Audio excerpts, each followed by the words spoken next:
area of Mifflin High School. Before, these spaces were scattered throughout the building, and now students and counselors have a private space to access all of those student support services. We're sitting here in one of our 3 new extended learning areas at Mifflin High School. They're all furnished slightly differently to allow a different posture for students and staffs. Some of them are more focused around technology, some of them are more focused around lounge and conversation to allow students and teachers to pick the space that suits their needs for the day. We're standing in one of our completely refreshed classrooms here at Mifflin High School. Throughout, you'll see new flooring, new ceilings, new lighting, our new sound system that allows for an even sound distribution throughout the whole classroom, and furniture that was customized for each teacher to suit their needs. Looking at the refreshed auditorium space, you'll see new seating, new theater curtains, new lighting and sound system to support our next big production here at Mifflin High School. Here in the relocated weight room at Mifflin High School, we have combined the weight room and the health classroom. So you'll see state-of-the-art, new weight equipment combined with flexible furnishings to allow us to use this space for after-school events, as well as after-school weight and strength training. Moving into the art and construction technology spaces, which were both refreshed here, you can see in the art room, we've got completely new seating for 72 students, which supports both of our art classes.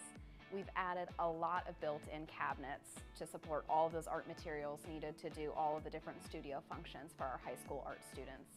Looking at our construction technology space, you'll see a brand new dust collection around the perimeter. This will allow us to keep a safe, clean environment to teach our students the critical skills to become part of our modern construction technology world. At this project, we left no stone unturned. As you walk through the building, you will see upgrades throughout. Our hallways have been completely painted, upgrading with new ceilings and new lighting. Our cafeteria space has been refreshed, all new furniture, all new flooring, and all new lighting. Our brand new gymnasium space has been equipped with everything we need for the next big game. We have new bleachers, new basketball hoops, and a completely refinished gymnasium floor. When you walked through Mifflin High School last school year, it was a dark, outdated, uninspiring space for our young learners. When you walk through this year, you'll see a bright, refreshed space that allows our students to dream big and achieve more this school year and many school years to come.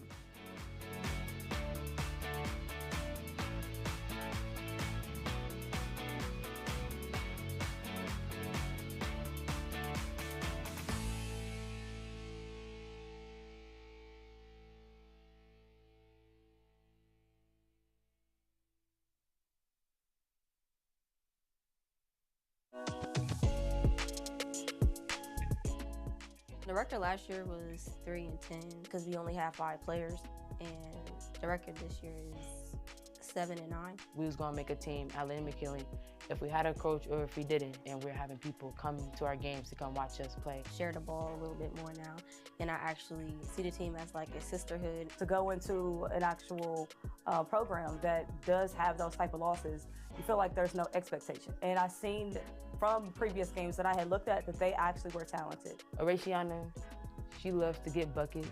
Shy, she's strong with the ball. She'll body anybody. Faith, she brings the energy if we feeling down. Denny is doing real good.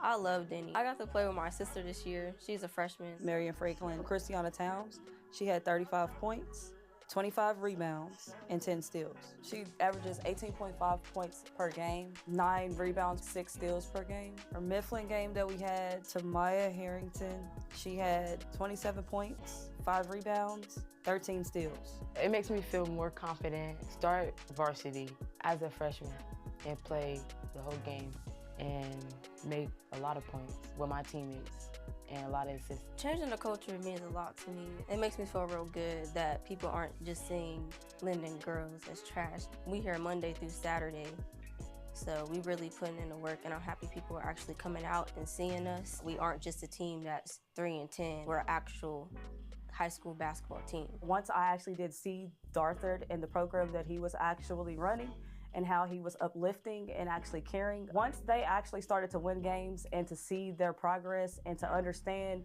how much I did really care about them outside of just the game itself, it made them want to show up. It made them care. It made them want to actually work together and have a sisterhood to where they loved each other. My brothers are Philip, LB, Chris, and Emmanuel.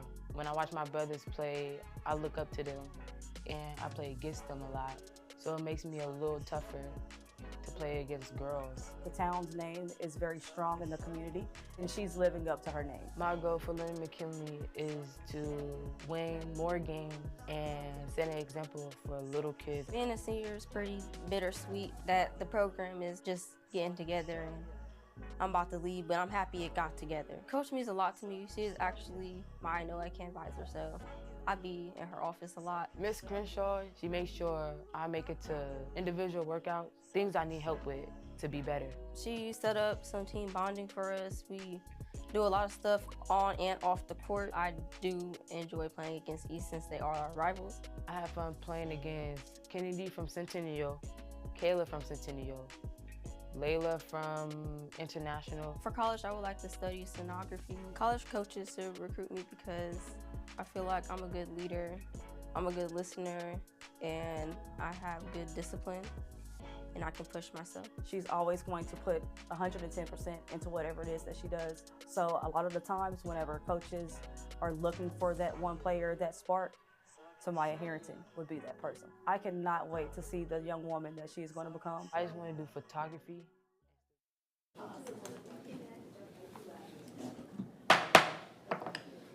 Good evening, everyone. I want to welcome everyone to the Academic Facility Alignment Committee on today, March 11th, 2026. Will you please call the roll? Mr. Cox? Here. Ms. Turner? Present. Ms. Burrell? Present. Ms. Britt? Dr. Kennedy? Present. Mr. Dare? Present. We have a quorum. Thank you, sir. Before we approve our agenda, I do want to just give kind of a welcoming statement to everyone. This is our first meeting back for the new board year, and we do have some new members to this committee. And I am new as the chair of this committee, so, but I was on it before. So I just want to begin by thanking everyone who is here tonight and all of the committee members for your willingness to participate in this work. And really, it's important to just take that second to give that thanks, because this is totally volunteer. And your voices are so important, and your time and your experience is so important, especially to this exciting work that we have going forward. So I'm going to ask each of you, after I get done talking, to give a little introduction of yourself and just say what and why you wanted to be part of this committee, and let the community know who you are, because you were all chosen for very specific reasons. So I'll give you time, and I'll talk first before I make you do that. So right now, this committee really sits at a very important intersection in our district. As we'll talk about our charter in the full agenda, but our charter explains that the role of this committee is to really help ensure that the educational experiences we want for our students are aligned with the spaces and resources we provide to support them. Our work connects the academic programming, professional development, safety, security, technology, and facility planning all together. But in many ways, this committee is also taking on a deeper question that our community has been asking for some time. And really, that is, what is the shared vision for education in Columbus City schools? And if we are honest, one of the challenges our district has faced is that people often feel like we are moving in many directions at once. Families, educators, community members sometimes ask, what's the plan? What are we building towards? So part of the reason that question persists is because we have never fully brought our vision together in a single shared framework that clearly describes the educational experience we want for every student in Columbus City schools. And that is the work we are beginning tonight. This year, our committee will be leading an educational visioning process that will result in something called educational specifications. Educational specifications describe the baseline learning experience that students should have at each grade level in our district. In simple terms, they answer very practical questions like, When a student walks into a 5th grade classroom in Columbus City Schools, what should they experience and what should it look like? If a student transfers into our district as a 10th grader, what opportunities and learning environments should they expect to find here? These specifications help us define the minimum education experience that every student should have access to, regardless of the school they attend. This is not a strategic plan. It is something different and in many ways more foundational. A strategic plan offers outlined goals, initiatives for a period of time. Educational specifications define the baseline experience for the student experience. They help ensure that when we make decisions about programs, facilities, staffing, and investments, we are always working towards that shared community vision. And just as importantly, these specifications will help guide how our facilities support that vision. If we want certain kinds of learning experiences for students, we must ensure that our buildings and learning spaces are designed for those experiences. Another concept we are going to explore as part of this very important work is academic return on investment, which is a framework developed by Dr. Marguerite Rosa and the Edunomics Lab from Georgetown University. This approach encourages school systems to think carefully about how resources are aligned with student outcomes. Every program, every initiative, and every educational opportunity requires resources. And the question we must ask is whether the way we invest those resources is producing the outcomes and opportunities we want for our students. I want to be very, very clear about something from the outset. Nothing has been decided yet. Nothing has been written in stone. This process is about presenting a finished plan to, this process is not about presenting a finished plan to the community. It is about building that vision together.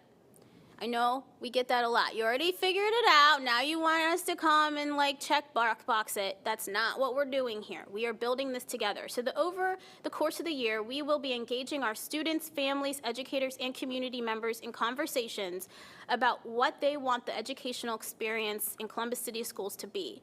We will host community conversations, we will conduct surveys, we will gather feedback in multiple ways, and we encourage our community to invite us into your spaces, and we will meet people where they are to hear directly from you. The values guiding this work are reflected in our board goals and guardrails, which articulate what our community believes every student should experience. And part of this process will be also double-checking those community values, and we'll really kick off work for that project in the next school year. Next calendar year. So at the end of this process, the goal is to create something that Columbus City Schools has previously not had, a clear, community-informed set of educational specifications that define the baseline educational experience for students across our district. And I want to emphasize another thing that's very important about this. This is not something that will sit on a shelf. This will be a living framework that guides academic programming, facilities planning, and community expectations going forward. It will help ensure that when we talk about the future of Columbus City Schools, we are all working from the same understanding and what the same student experience should be. So as we begin this work, I want to speak directly to the committee members because your voices in this process, your perspective, it matters and it's valuable. I need you to question. I need you to ask the hard questions. I need you to challenge assumptions. I need you to help us think differently.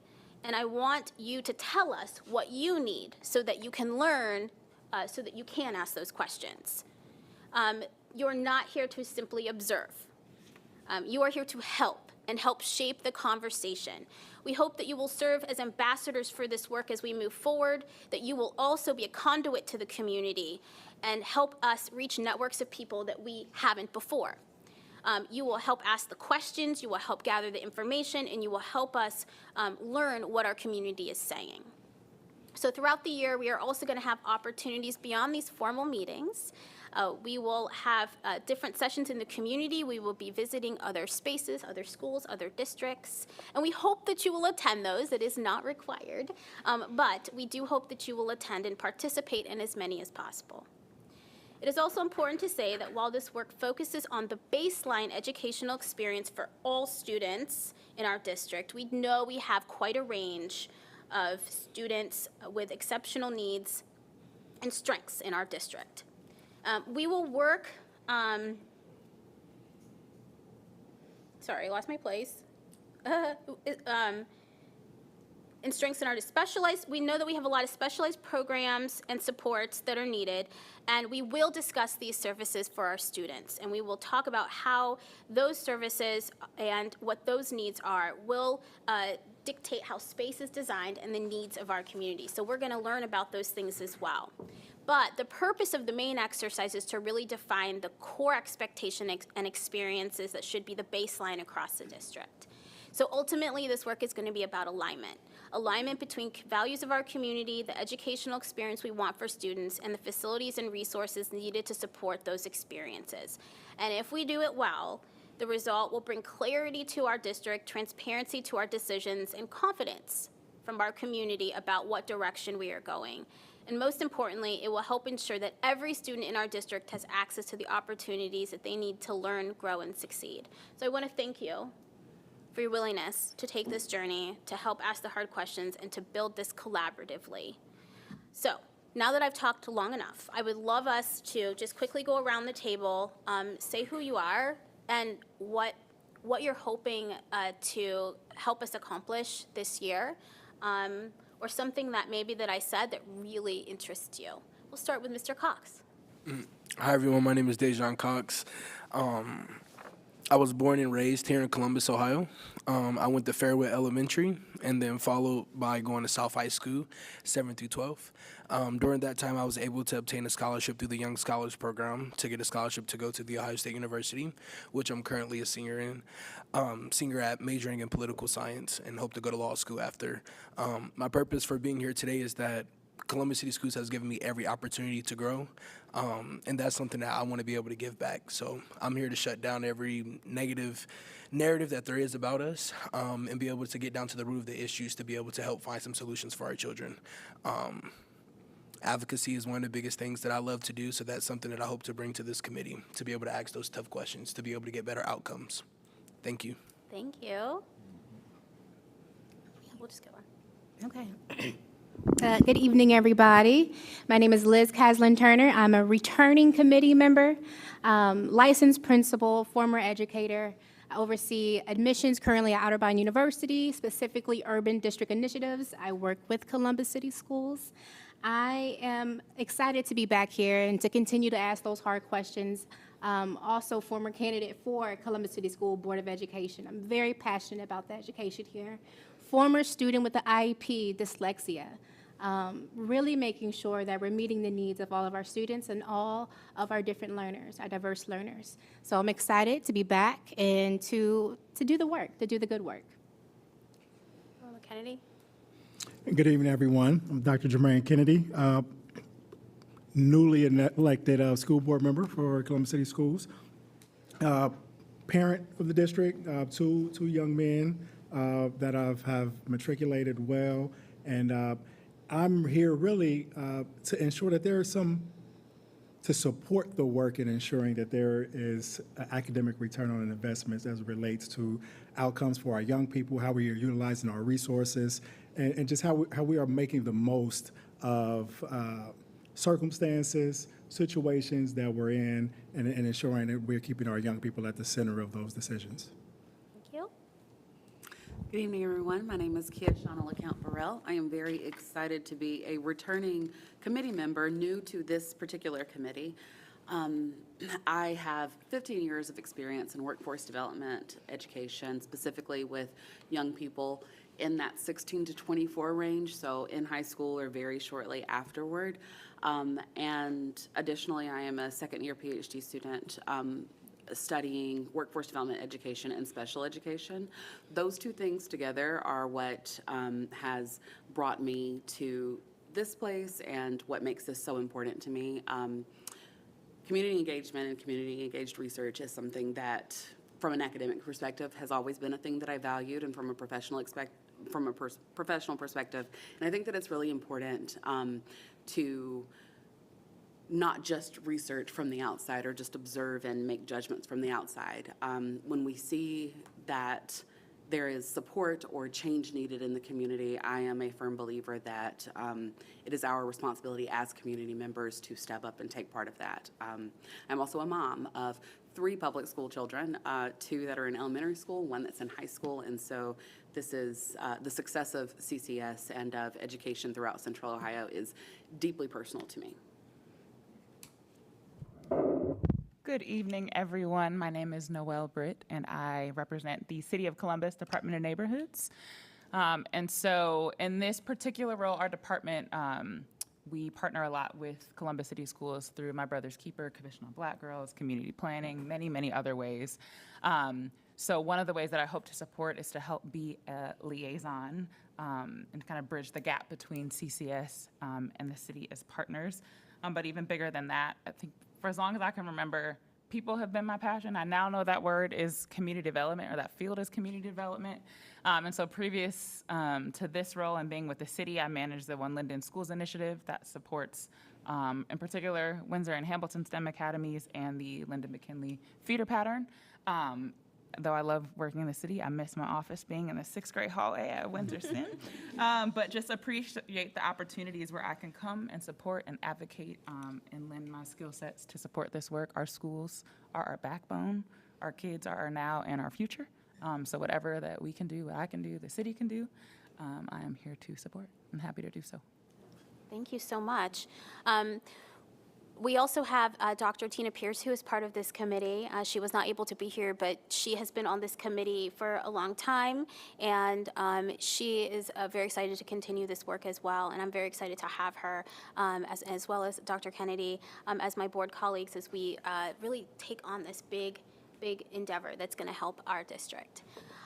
So with that, I'm going to go ahead and review the agenda so that we can officially get started with our meeting. So we will do an approval of the minutes. We have 3 kind of quick things in the committee operations, and then we're going to jump in to the committee work, where we have a kind of a hello presentation from the Ohio Facility Construction Commission, and then we will hear from our team so that we can start to understand what our current offerings are from pre-K to 12th grade. So is there a motion to accept our agenda? A motion to accept the agenda. Second? All right. Hearing no objections, then our agenda has been accepted. All right. So some quick housekeeping matters that we have to do at the beginning of every committee year. If you guys look in your packet, you have the charter. We're not recommending any changes to the charter this year. I think it fits our purposes just fine, but we will need to go ahead and just do a quick reapproval of it. So the charter really outlines the purpose, structure, and expectations of the committee. It talks about what our alignment to the goals and guardrails. It outlines committee membership, talks about that you're all volunteers. The most important thing is it really talks about the role it serves to the Board of Education and how it is an advisory capacity, so if there are any formal recommendations, those will go to the board. We will and can also look at school board policy, because that is how the district governs. So there will be some times where we will actually be looking at policy or having comment on policy more from a lens of a deeper dive on the academic or facility part of it. So that could come up as well. So I wasn't going to read through it because there's really no changes. So if you guys are comfortable, I would love a motion to just reapprove or reconfirm our charter. I move. For a second? Second. Any questions or discussion? Hearing none, please call the roll.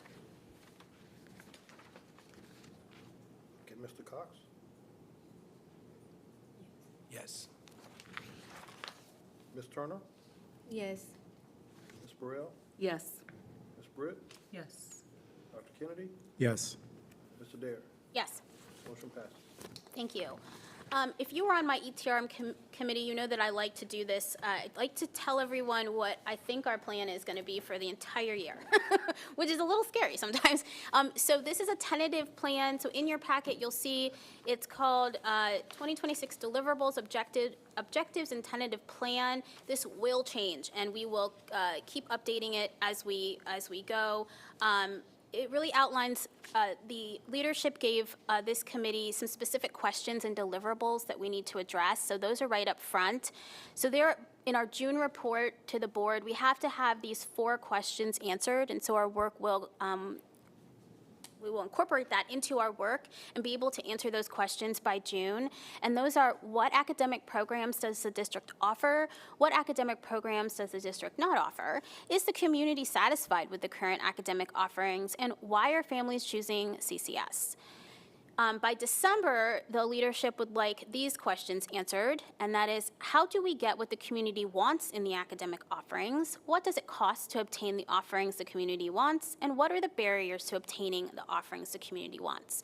So this will be part of the package when we are going out and doing the surveys and talking and asking, and as we talk about ed specs and we talk about ROI, academic ROI, we're going to be bringing that all together to help answer these questions and then give the report out to the board in those months that was directed to us.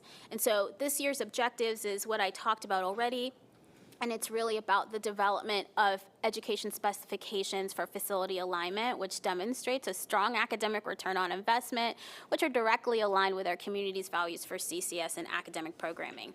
I won't read to you, but I did provide a little bit more definition about what education specifications are, as well as what academic return on investment is. So we are going to be taking deeper dives into both of these, obviously. If looking at the calendar, which is the next part, the tentative meeting agenda, we will be doing a lot more of the learning up front about academic programming baseline, what is it, doing more field trips kind of up front, and then like when we come back in the fall, we will be hitting academic ROI really hard, and we hope to have Dr. Rosa actually be able to interact with this committee so that we can start to put that together, because we need those to be informed. And so you can see that this is, I outlined the tentative agendas for the year, including what community engagement we're doing. As some of you know who've been part of the committees before, we folded our community engagement into our committee work. So we do community engagement as well. So there'll be opportunities for different community engagement. And again, although that isn't mandatory, we do hope that you will want to participate and attend these things. And so there's kind of some ideas about what could happen in those months. But all of that will be more formally communicated with you. And of course, anybody that would want to attend those can as well. So I just outlined everything. There's nothing here really to approve. This is just really for your knowledge about kind of what we're doing and the structure of the work. And I like to do that because sometimes we're like, Jen, we really need more information on this. And so we're like, oh, great, let's pop it in this month. And the team does the same thing. The treasurer's office, superintendent's office, they will all do the same thing. And as you can see, we also are going to be picking up Board Policy 7450, which is the policy around the closures and community engagement around closures. So that was something that was actually transferred from policy to this committee that never got handled last year. So we do need to address that as this committee and make some recommendations on that. So we'll start on that next meeting. We're not going to jump in on that on this meeting. Okay, so that is our work plan. The last document kind of in this section is just so you can see our committee time, our meeting dates. We'll need to approve these because we have to publish them. And so this really is just a cadence of the Wednesday between board meetings. Like that's literally what the cadence is. So if there are dates that you know are like we can't get quorum or something's going on, we can try to adjust those, but this really just sets the calendar so that everybody knows what's going on. We do meet right now at 6, but we can adjust that time. I did today at 6 because I wasn't sure how all of your day jobs, if you have time to get here by 5:30. But if we can do a 5:30 start, that's something we can do as well. So we can talk about time start. Does anyone right now know that, you know, and by the way, like today, Dr. Pierce was unable to attend. If you can't come, that's okay. We just want to make sure we have quorum. These are recorded, and you can participate on virtually. You just can't technically vote, but you can participate and hear. So, do these any dates that we need to kind of look at to maybe readjust that you absolutely know? I will say November 11th is Veterans Day. if anybody, I don't know, some people get that day off and don't want to, they want to celebrate or whatever they do, but a lot of people work, so they're like, I don't know. All right, well, you all can think about that, and the next meeting, though, will be April 15th. So if that meeting is okay, we can go ahead and get that one officially scheduled, and then we can please send comments about the rest of the meeting dates to Carl, and if something doesn't work in your schedule, we can kind of figure out if we need to make an adjustment, and we can do a final approval of the calendar. But check April 15th to make sure you're good so we can notice that one. Everyone look like April 15th, everyone's nodding? Okay, so Carl, that one is a go, and we will officially approve the rest of the calendar, the next committee meeting. All right, thank you all. So let's jump in now to the work we really are excited about. I want to welcome Valerie from OFCC. And right now, she's just here again. It's not a formal presentation. This is, again, an introduction to what OFCC does, the support they give, and most importantly, to kind of help us really understand educational visioning, because they do fabulous workshops and bring school districts around the state in together. And I was actually lucky enough to participate in one of those last year with a group of our team, and it was just such a great experience. So Valerie, I want to welcome you, and I'll turn it over to you.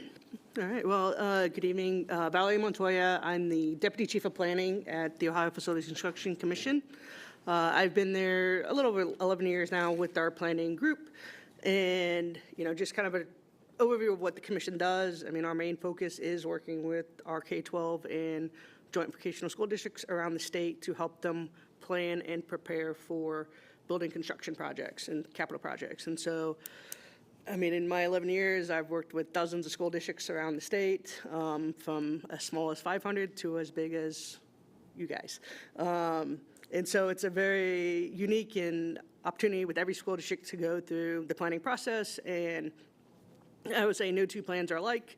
No two buildings are really alike. Everything is tailored to what the district desires and needs. There are parameters around it when it comes to our state funding and what it provides, but that would be a whole nother meeting and discussion as far as those details. But at the end of the day, we're there to provide our support, give you guys either new buildings or renovated buildings to meet the educational delivery of what you want to do with those students in those grades. And so, yeah, just kind of high level what we do and what the planning section does. And then eventually, once a project gets funding and when it goes through our funded program, the state provides a portion of the funding. Then we have a project manager, which is a whole separate team that actually helps the districts manage the project. And we know construction is not the everyday duty for our school districts, and so we provide both the planning and the construction assistance throughout that project. But from a planning perspective and kind of this early, even though the district has done a lot of projects, it's never too late to look at things again and plan again, even as we have districts go through multiple phases of projects. With every phase of the project, it's a good idea to look back at what we call educational visioning and really thinking about how we deliver education and defining that kind of future school, which I will say is not always easy because the future of education has changed. If you look at education 10 years ago, 50 years ago, 100 years ago, our schools have changed a lot. Even in my 10 years, some of the buildings I built and were part of 10 years ago, some things there have now been probably updated or replaced or modified or tweaked depending on how the districts deliver education. So I would say it's hard to make things future-proof, but we try to make things as future-proof as we can and try to really think and ask questions and look at where we think education is headed and what kind of day we want to have for our students or the districts want to have for their students and what, at the end of the day, they want the students to be able to do to be able to provide and work in the workforce that is also ever evolving and changing. And so what we often have at the beginning of the process, sometimes before a district comes to us and even after a district comes to us and gets their funding, we do what we call educational visioning. And that's really, like I said, looking at what the future of education, some of the next practices in education from, project-based learning, STEM, just getting maybe away from or looking at different from the set and get, as we like to say, is, not every student learns that way. And some might for portions of the day, but others hands-on, interactive, technology, all these different things that have evolved. And so we really encourage districts to really think about don't think about what you currently have, but think about what do you want. Do kind of like an educational gap analysis and say, okay, what is our current state? What does it do for us? What does it hurt for us? What does it help us? But really, what is that future state, and what do you want to do educationally? And think about the education first. Facilities come second. So education first. What do you want to do, and how do you want to deliver it? And really come up with for district-wide, and then maybe even oftentimes elementary, middle school, high school, and even within elementary, each kind of grade has maybe a little bit different, but holistically, you'll still have a whole vision or a whole education specifications for your district, but then kind of breaking it down even more and more by different grades and grade groupings, and but really, how do you deliver that education? What do you want to do with your education? How do you want to deliver it? What do you want to achieve at the end of each year? It kind of set those specifications that eventually do define the architecture, because we'd want the function you want your function to drive the form. So you say, okay, we want to have these types of things, these type of amenities, these types of relationships between what programs you have. So sometimes our schools deliver by, like in high school, you may have a science wing, a math wing, English wing. Others may have a 9th grade, 10th grade, 11th grade, 12th grade. So just all those different things are what we want to think about before you start putting pen to paper and designing your building. And so sometimes our districts do it early on to kind of help guide. Then when they come to us, they can tell us, hey, we want to have pre-K 4s, 5, 6s, 7, 8s, 9, 12s. No, or we want a pre-K 6, so we want a 7, 12. And so some of those things help us, help me as far as putting together a plan, but also then helps tell the community and educate the community on what you want to do and how you want to do it and why you want to do it. Because, like I said, there's no two the same, and there's really no wrong answer if you're thinking about how you want to deliver education and what's the best end goal for the education. And so it's just something that we've encouraged, and I would say most of our districts do some level of educational visioning. I would say our typical educational visioning, and again, this is probably more of a smaller district that's 8 to 10 schools or less, is a 3-day workshop. I would say some of our bigger districts have done 4 and 5 or 6-day workshops, just depending on kind of what you want to achieve in each workshop. And we have a list of educational planners that we pre-qualify to say, these are folks we've worked with either before or sometimes newer firms, that this is what they do, or this is what they do along with architecture, but some of them are truly third party. They just do this and then hand over their specs to the architect, and the architect eventually designs it. But we have a list that we would recommend folks work with over the course of, like I said, a couple days, 3 days, 5 days, and they'll come to the district. And the other big thing we recommend when we do the visioning is that it's not just the school district, it's not just the administrators, it's not just the teachers or the principals, it's community members, it's students, business leaders, government.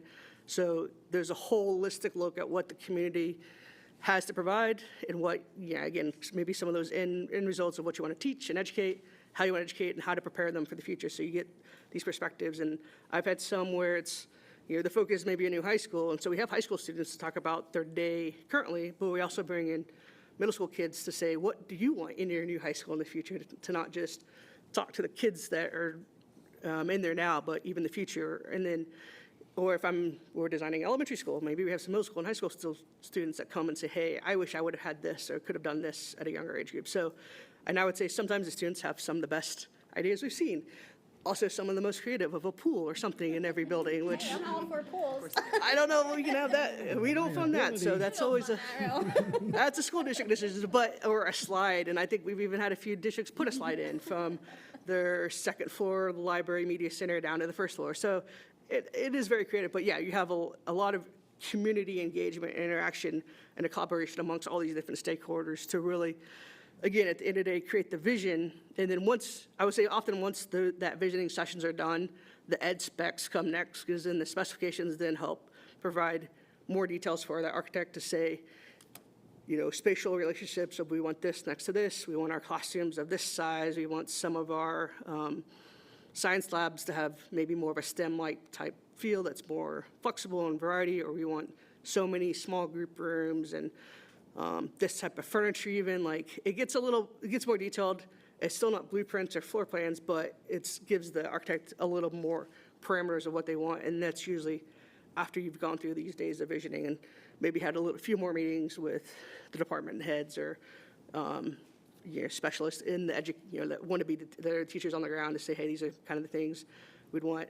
And it's a little bit more because, again, while you want those teachers in the meetings, you can't have every teacher in every meeting. So sometimes it's, okay, we've gotten the general vision here, now we're going to talk to the science department or this department to get some more details to add to the specs. But like I said, it's a really thought-provoking. You want to explore the unknown because you don't know what all is out there. You haven't seen everything in every building. There's a lot of different ways of delivering education, and whether it's the actual education or the physical environment. And so it's really just making sure our districts don't get trapped in repeating just what they're used to and just regurgitating what they've seen from being a teacher 20 years or being in education for 20 years. It's really broadening the horizon so that we're not, maybe falling into the same patterns that we've had before. And I would say sometimes this results in very what we call 21st century or student-centered learning environments that when you look at a floor plan, and depending on which schools you've gone to around this area, you might have 4 or 5 classrooms open up into a space in the middle that's collaborative and an extended learning area, as we call it. Others, maybe it's still a little bit tighter, but they have small group rooms or they have some other sort of modifications to it. So there's no one end product in how the building's going to be built based on going through this, but at least makes you think.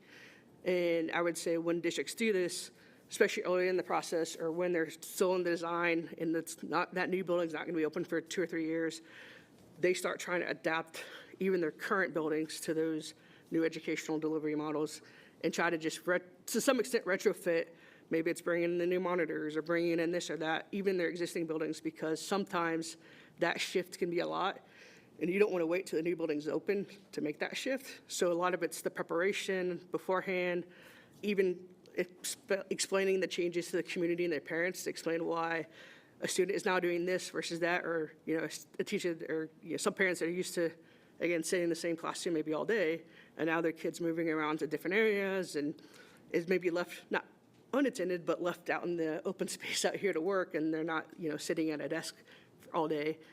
Some parents may not be used to it, so it's explaining even to the community like why things are different and how it's going to act and flow. And so there's a lot of preparation before the building's open and teacher development. So there's a lot of things, which again, we could go through a whole list, but just to kind of get an idea, like that's first make teachers think, community think, administrators think, and then once you start getting that vision solidified, preparing for that new vision, because it's not an easy shift sometimes to go from one method of teaching to a whole nother method, or something in between. And so there's some prep, not only in the building, but in the teachers as well. So I know it's kind of a lot of it's something we do, and it's something we very much promote and encourage, and I think most of our districts do it to some level, because for a lot of our districts, and even if it's over the course of 10 or 20 years of doing new projects, there's only so many times you're going to do this, and so you want to make sure you do it right and think about it before you start putting the shovel in the ground and digging up or even renovating existing buildings. So we encourage it with every new project that districts take that opportunity to think about how they want to deliver education. And I would say even with all the buildings you've already completed through our programs, there's ways to even backfill or retrofit some of these older ones that if you want to change it to make a holistic change across the district, to still do that in those existing facilities as well. Thanks, Valerie. So I think from, again, what she's saying and really that end product is that document that is like very specific to those specifications, like down to, we want these type of flexible spaces or this type of thing, because our community has told us we have these values of what we want the student experience to be. And so we're going to match that with, our minimum required educational requirements here in the state of Ohio with our community's extra values to be able to deliver that in a building, right? So academic drives building. That has not been the way we have done things. So this is a big shift. If you think about our buildings around the district, and you can tell when they're built because they're cookie cutter buildings, that you go to one building, it's the same as like the ones that were built in that year, because it's the same building just popped up and down, maybe different sizes because the land plot was different. But really, this is about creating those spaces very intentionally and to be more adaptable to the future of education. And so it is a huge process. And so you can hear Valerie explain it from that like, what is the vision? What are we getting to, all the way down to like, what's the chairs look like, right? And it's actually cool and fun. But, so that's really what it is. And so the document itself will have a lot more details and be very specific. And that's the deliverable. That's the thing we need. But there's a whole process to it, as Valerie explained. Yeah. And so that's what we're doing. We are on the process. This is the start of it. And so I know that this wasn't scripted, but our superintendent is here.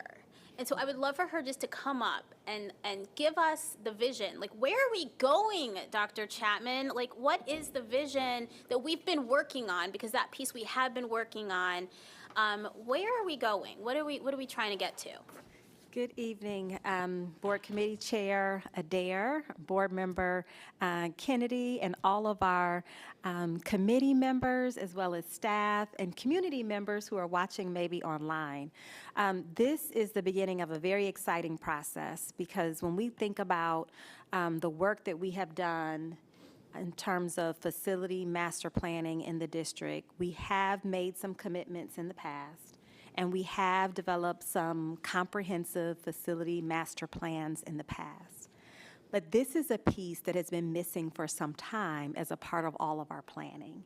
And so this is a great opportunity right now for us to really work with our community and get them to tell us, what does the student experience, what should it look like for the classrooms of tomorrow? And we can have a clarified, coherent vision for the learning spaces that we want for all of our scholars across the district, from elementary to high school. And that is a really good opportunity to get the community thinking about what's possible for our students. And as Board Member Adair said, it's going to take some work on our part. We're going to visit some schools. We're going to visit some of our CCS sites that we have not invested in a very long time. And we're also going to visit some sites where we made some significant investments, those facility master plan buildings right here in CCS. And we're going to go outside of the district and look at how other districts have done this work, whether it's a new build, and how they've incorporated the educational visioning as a part of that work. So we are on the cutting edge, we are on the front end, and we're naming that this has been a missing piece for us in CCS, and it needs to happen. And so we're see this as a wonderful opportunity, space and time, for us to begin this work on behalf of our community, and it will be the blueprint for how we invest our current permanent improvement funds.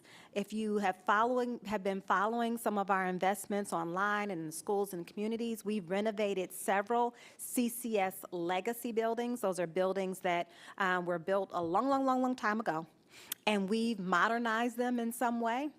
New paint, new fixtures, new furniture, new entryways, and they look very nice.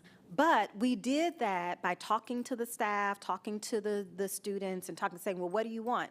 But this will be the blueprint, so that when we decide to invest in a space, whether that's to improve the space, like fix it up just a little bit, or build a new space, we will have a blueprint for CCS.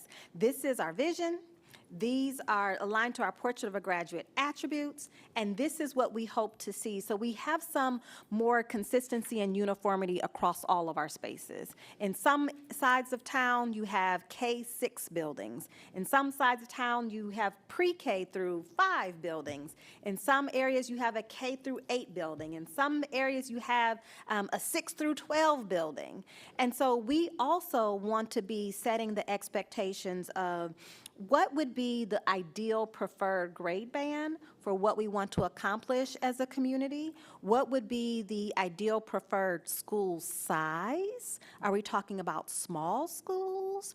under 300? Are we talking about an average size elementary, 500 to 600? Or are we talking about a larger community campus for an elementary school that has all kinds of resources that we've never even imagined before for our elementary learners? And so it's an opportunity for us to get really clear about what our hopes and dreams are for the facilities and spaces where our scholars will learn and grow. So I'm super excited. And I just want to name again that this is a missing piece for us, and it's much needed. And so I'm excited that we're taking this on together collectively, and we'll shepherd our community through this process. And so we will leave the community with a blueprint that will help guide this work for years to come. And I'm sure we can revisit it as we go along, but it will be a good starting point for all of the investments that we're making in our schools and across the city. Anything else? No, thank you so much. Thank you. And our treasurer is here too. I'd love him to come up just really quickly. Sorry, again, off script, but you're here, so super important for us to talk about it from that we say academic return on investment, but really this is a different way about looking at our money.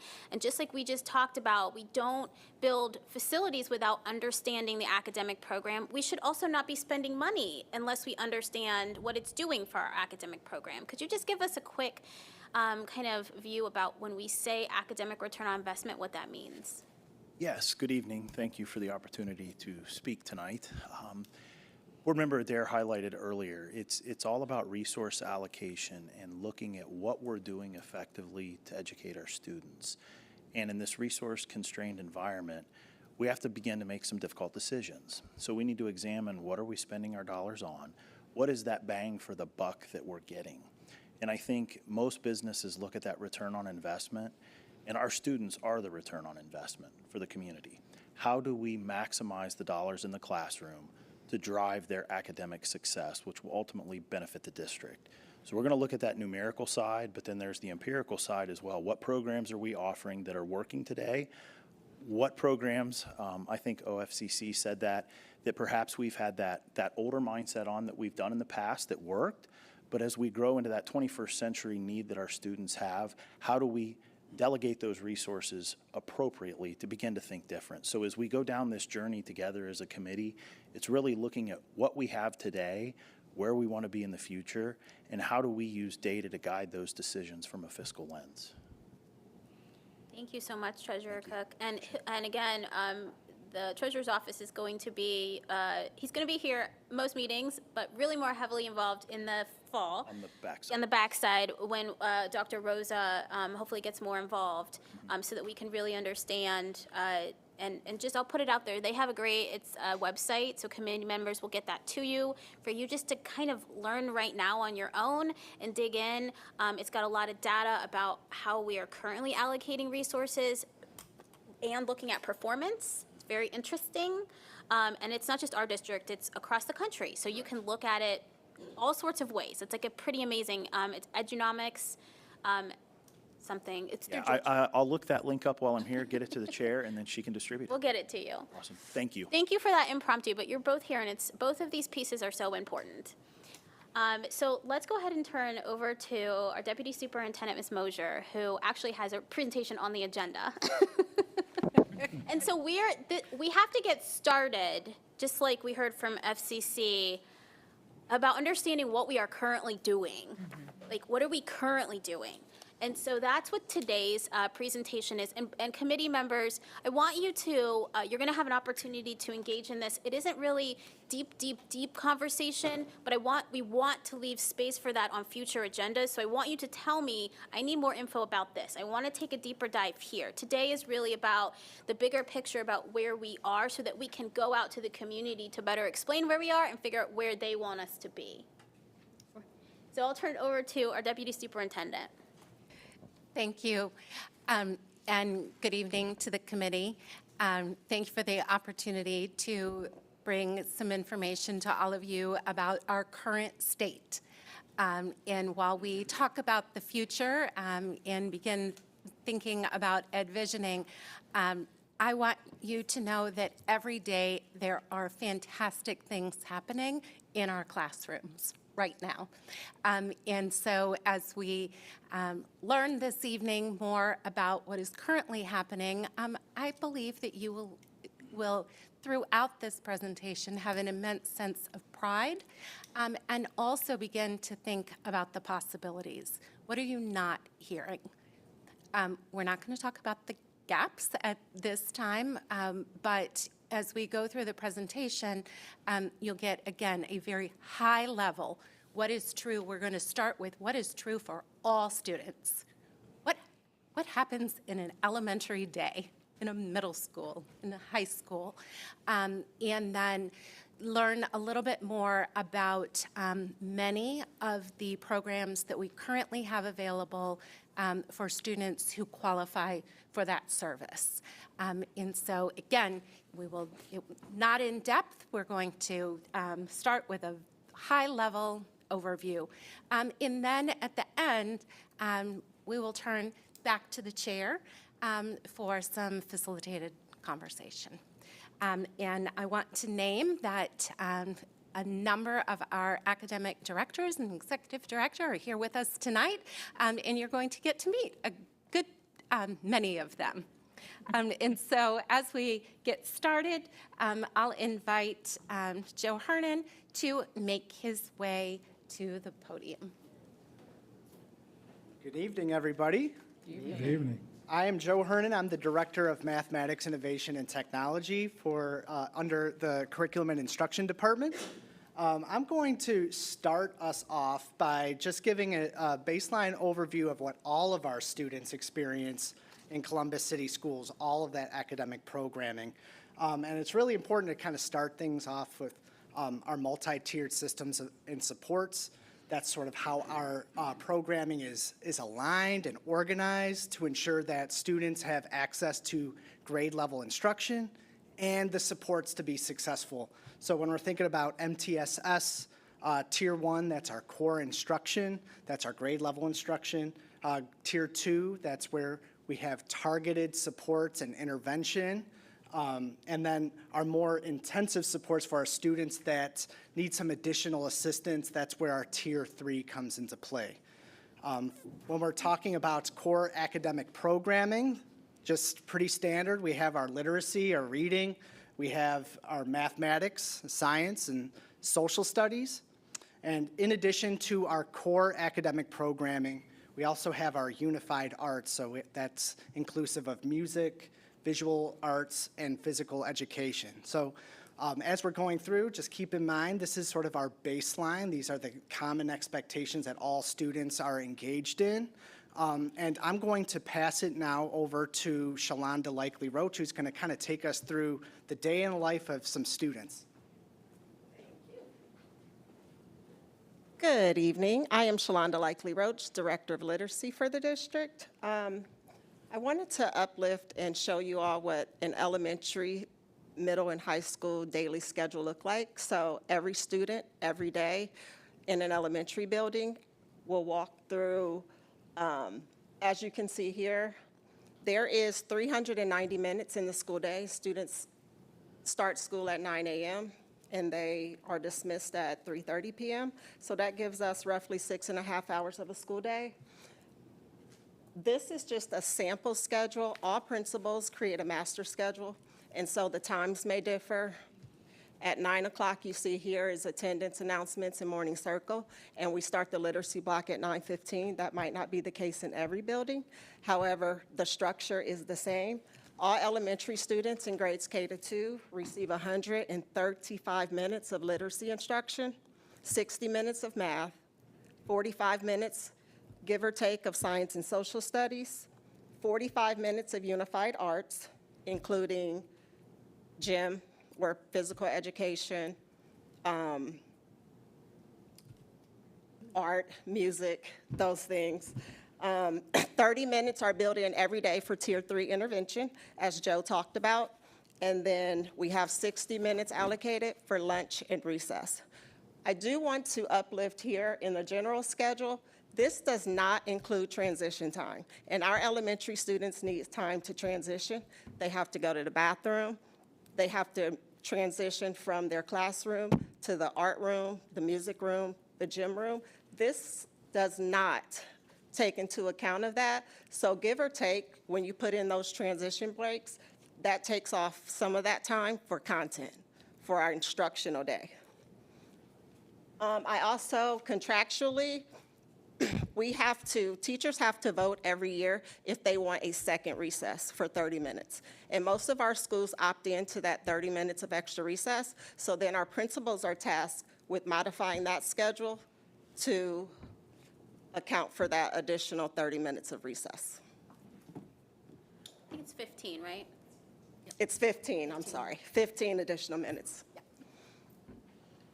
Middle school, we start school at 7:30.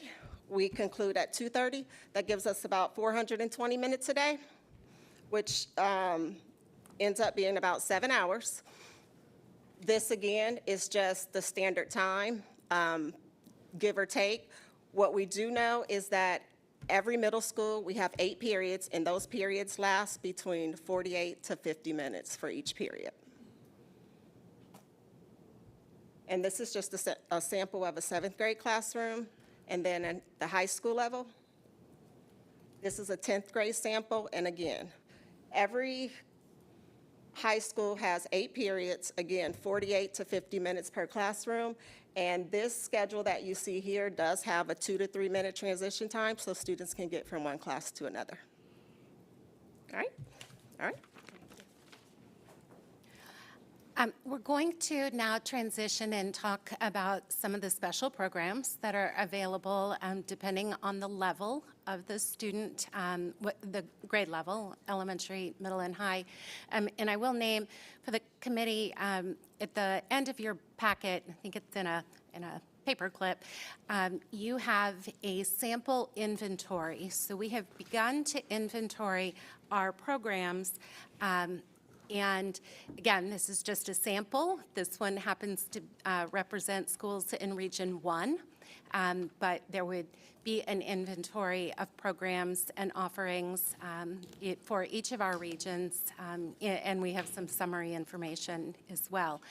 So as we go through, if you see an acronym or you want to know more about a program, there may be some more information in that inventory, and we can certainly come back and provide additional detail in the future. So again, high-level overview, and we're going to move quickly because we have a lot of programs. So I do want to name that one of the initiatives that we're very excited about is that we have launched career academies at 4 of our high schools. And so you can see the 4 high schools, they launched Freshman Academy this year.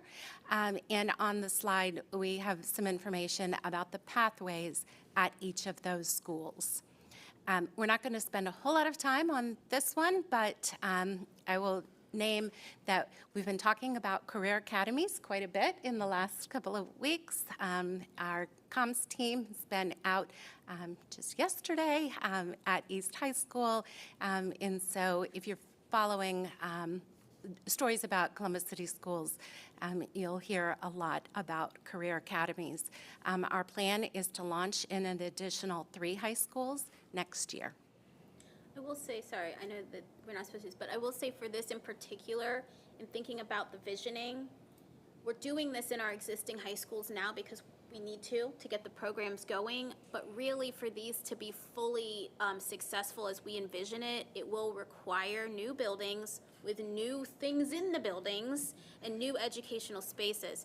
So in order to accomplish this vision in its full scale, this is exactly what we need the visioning and to talk to the community about.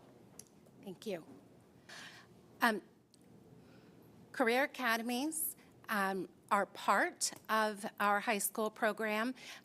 We have 2 high schools, Downtown High School and Fort Hays campus, that both have career centers as part of those schools. In addition to that, we have career technical education at each of our comprehensive high schools. But as you can see, as you glance through the inventory, what is offered at each school varies from school to school. Not all programs are offered at all schools. And you will hear us say that quite a bit in the next few minutes. At this time, I want to invite Dr. Mickey Nelson. Good evening. I am here to talk about early childhood education. Dr. Baker couldn't be with us tonight, so hopefully you will get to meet her in the future. Our early childhood education program serves general education students, students that participate that don't have individualized needs, and it also serves students that have special needs. So this begins when students are age 3 thereafter. We currently serve about 1,300 pre-Ks in our general education classrooms spread out over 50 elementary buildings throughout the district. In addition to that, we have about 900 students that qualify for pre-K special education programs. They also are served in our buildings in over 30 of our elementary buildings. Some buildings have both a general ed pre-K classroom and a special needs pre-K classroom. But they are, again, throughout our entire district. In addition to that, we have what we are called itinerant services. Itinerant services are where we send a teacher to work with a student. So sometimes for students with special needs, they're already in a program and parents don't want to bring them into a classroom. And because we are legally obligated to provide services once we write an IEP for those students, we will send teachers to various centers throughout the Columbus community. So that is what itinerant services entails. In addition to our early childhood program, we have our Latchkey program. Our Latchkey program is what we consider self-sustaining, meaning that the fees that we charge sustain our program. And our current Latchkey program is offered in 18 of our sites across the city. So I have the privilege of turning it over, I believe, to Michael Sane, who's going to talk about our ESL, or English Language Learner program. While Mr. Stain is coming up, I just want to highlight that the early education program and Latchkey are both examples of where our community has told us above the state requirements, we want this for our community. It's a value of our community to have pre-K. It's a value to have after-school programming. And so these choices have been made. So again, when we talk about what's the baseline, and then that's like what the state requires us to do, and then what's that additional thing that our community wants us to do. Right now, these are two programs, two things that are above state requirement that we're choosing to do, that we have to make sure are good returns on our investment, which they are. And we have space for them as we think about going forward, right? So again, this is a highlight of what's above the minimum. All right, thank you. Good evening. I'm Michael Sane, Director of ESL for Columbus City Schools. And I'd like to uplift before I cover just a few items here, is that our numbers are still strong, English learner-wise. We're still up over 10,300 English learners in the district, and we're at 61 locations throughout the district. And of course, we're proud of that our numbers haven't dropped. They're running pretty much the same as they were last year, maybe just a couple hundred down, but we're doing very well in that area. And then, of course, we cover all 6 regions in the district. And just a couple of things on the models that we use for high school, elementary, and middle school. At the high school level, we use a full shelter site where we have a core teacher in each of the areas, ELA, science, social studies, and math. And of course, we have bilingual instructional assistants that work along with our ESL teachers in that area. And that's pretty much the same for middle school. We currently have 37 elementary schools that we are in, and we have 10 middle schools, and then we have 13 high schools that we're in. So the newcomer model that we have up at Columbus Global Academy that's a 9th and 10th grade program for newcomers only. Okay, they spend the first 2 years there, and then after that second year, they move out to either a shelter site or their home school, depending on the services that they might need. At the elementary level, our teachers use what they call either a push-in or a pull-out situation, depending on the numbers in that building. So our ESL teachers either works with a general education teacher, and they find out who actually needs that additional support, and they pull them out for that support they might need. And then there's one more slide here and then, of course, we have in our general education models in elementary, middle, and high school, our English learners are scheduled, and the ones that are proficient and they test out of our ESL program, they go into the general education classrooms. And of course, if support is still needed there, we provide that support with an instructional assistant that pushes into that classroom for that additional support. And that's it. Further questions that we can probably cover a little bit later. Thank you.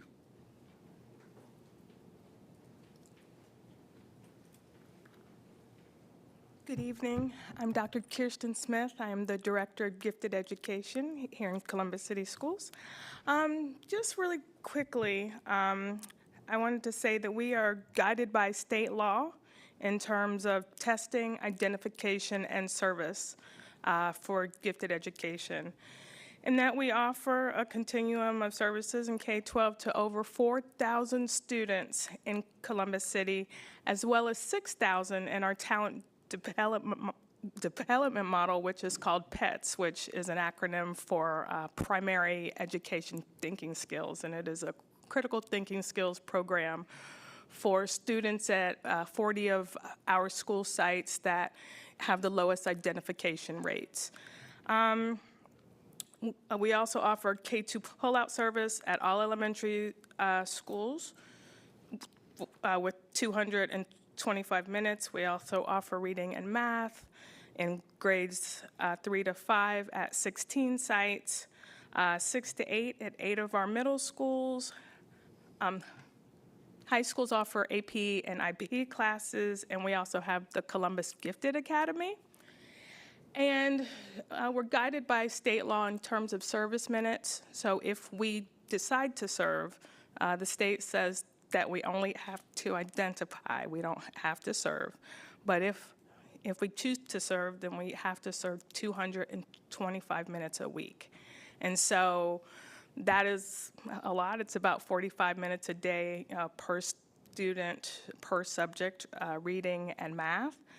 And we also offer our academic options. Today we had Invention Convention at 3,700. It was amazing. We had about 50 students, K to 8, who presented their inventions. We also have the Rotary Four-Way Speech Contest, chess at every level. Chess is very popular in Columbus City, as well as debate and our math showcases.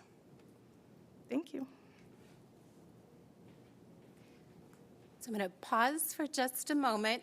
We're going to keep moving, but just again name that as you've heard each of the directors share, you've heard some consistent messaging around current program and the fact that programs are not consistent. They're not necessarily offered in every location.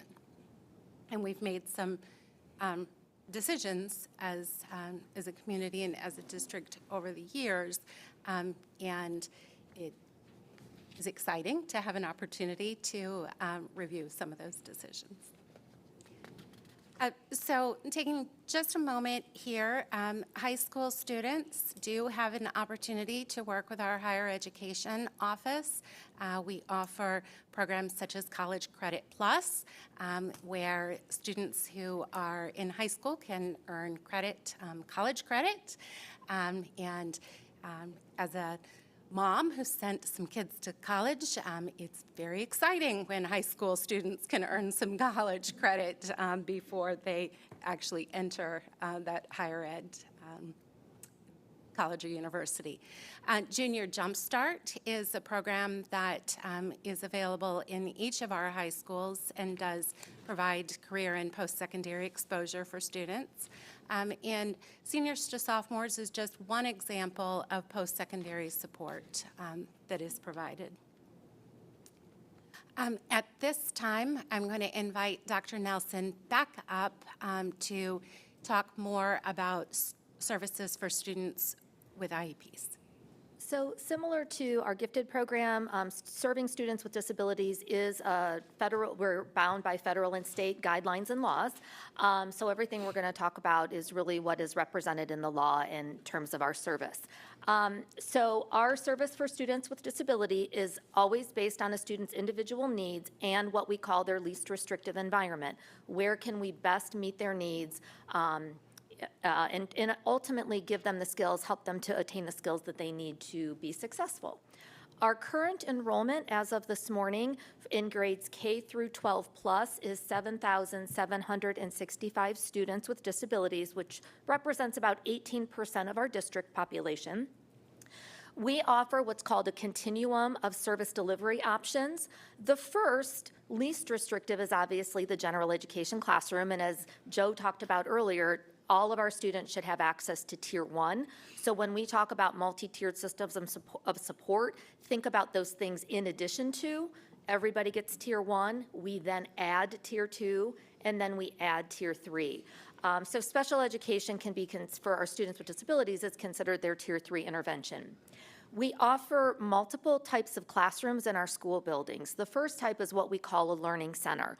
Learning center is your traditional resource room where kids come and go as they need to get reading, math, writing help. We have 260 learning center classrooms across 120 of our sites. This also, under the umbrella of Learning Center, is our CHIP program, our Columbus Hearing Impaired program, that those classrooms are housed at Huey Elementary, Dominion Middle School, Woodward Park, and Northland High School. Our second classroom type is what's considered our Social Emotional Learning Center, or our SELCs. These are for our students that have significant challenges related to behavior and or mental health that require additional, might need academics, but they also need intensive support in that area. We have 74 SELCs across our district. Our third classroom type in our buildings is our Specialized Learning Center, or our SLCs. These are for our students that have very complex needs, some of our medically fragile students. We have 172 SLCs spread out across our district. This is also inclusive of our OI program that is housed at Coleraine, Beechcroft, and East High School in Ames. We have our two public separate facilities, Beatty Park and Columbus Scioto. These are separate facilities where students still have access to other students, but they're in a space where they're getting a lot of intensive support academically and behaviorally. We also have, as a part of our continuum, what we call those private separate facilities. These are when we move students to private settings because their needs are so challenging that we're not able to meet them and have the students make the progress they need to in one of our existing classroom spaces. And then the most restrictive is home instruction, and we do have many home instructors that work with our students in the evenings, on the weekends, so on and so forth. I want to take a moment just to remind everybody that LRE is determined by the student's IEP team. I don't tell students how they're going to be served. That group of team members, inclusive of parents, determines where and how often students are going to be served in our classrooms. In addition to those classrooms and the intervention support that our students receive, we also have related services that we are required to provide. The 6 related service areas are inclusive of occupational therapy, physical therapy, speech-language therapy, audiology, school nursing, and school psychology. So these are all additional folks that are written into IEPs based on a student's individual needs. One of our amazing programs that we offer for our students is our Special Olympics program.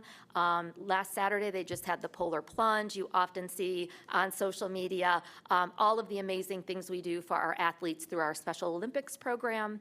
And then in addition to that, we have what we refer to as supplemental aids and services. This is inclusive of our amazing classified staff, our instructional assistants, our intervention aides, and our child care attendants, who are there to support a student within their IEP needs.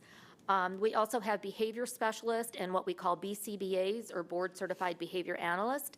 These are the folks that go out and will help work with students, work with schools to develop behavior plans and encourage our students to learn the skills that they need to be successful.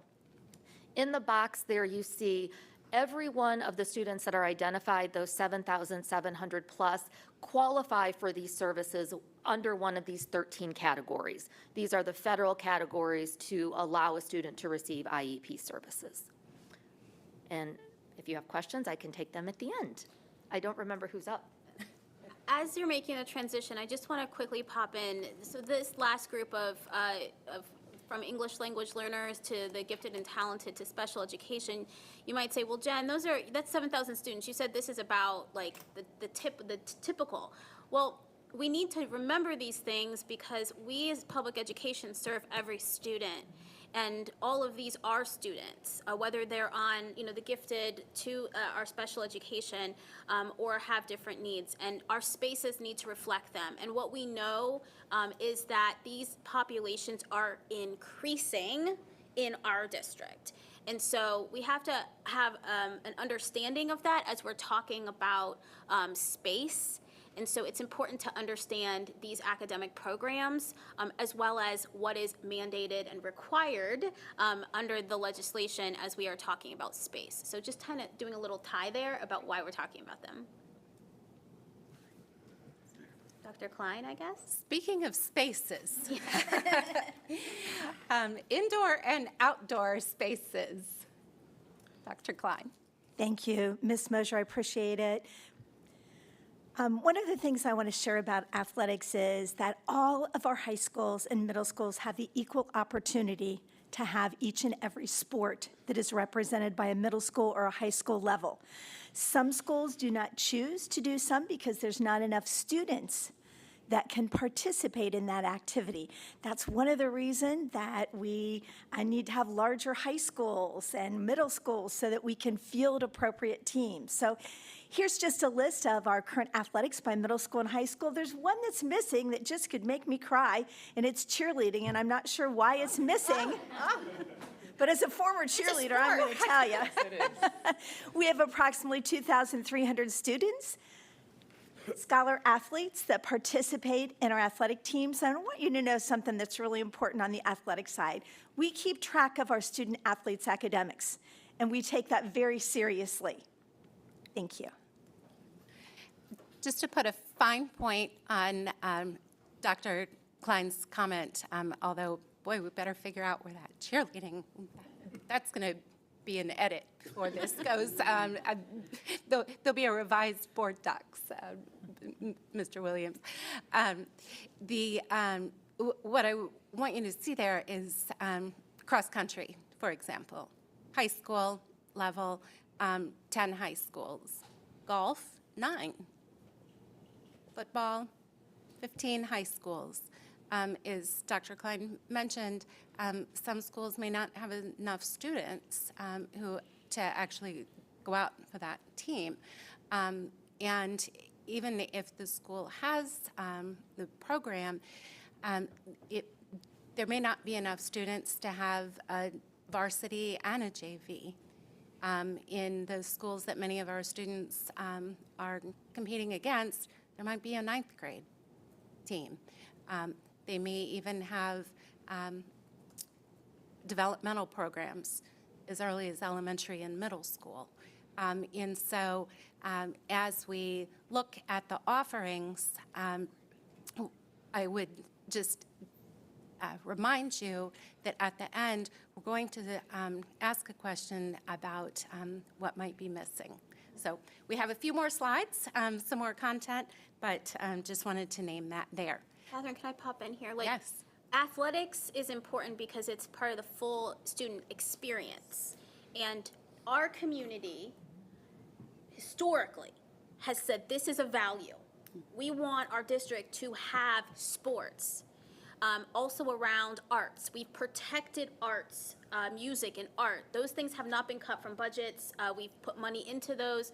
And so again, when we're out in the community, we have to double check that value because,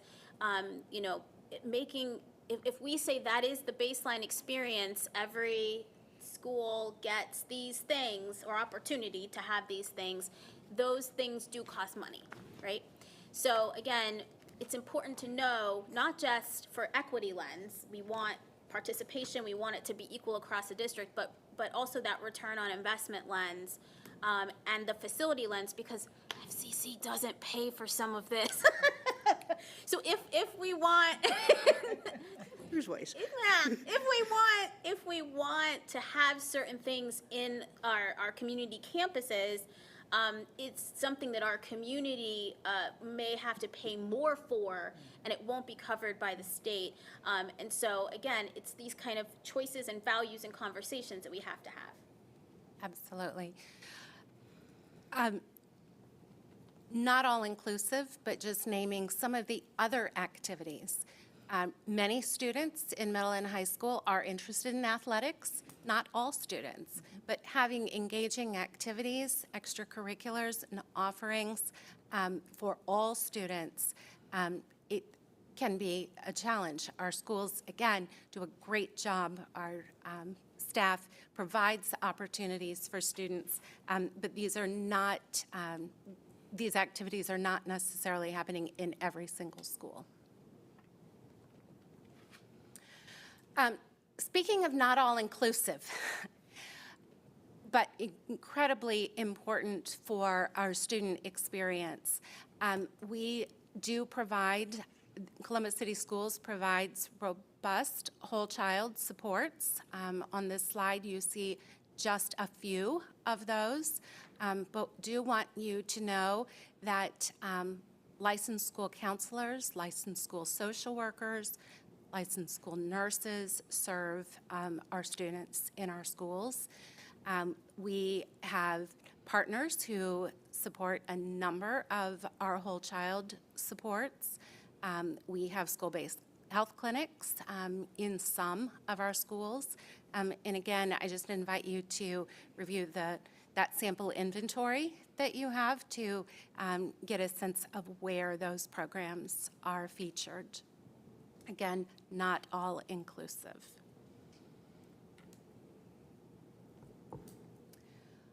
We'll talk just a moment about some academic interventions, and I invite Dr. Brian Morton to come up to introduce himself to the group.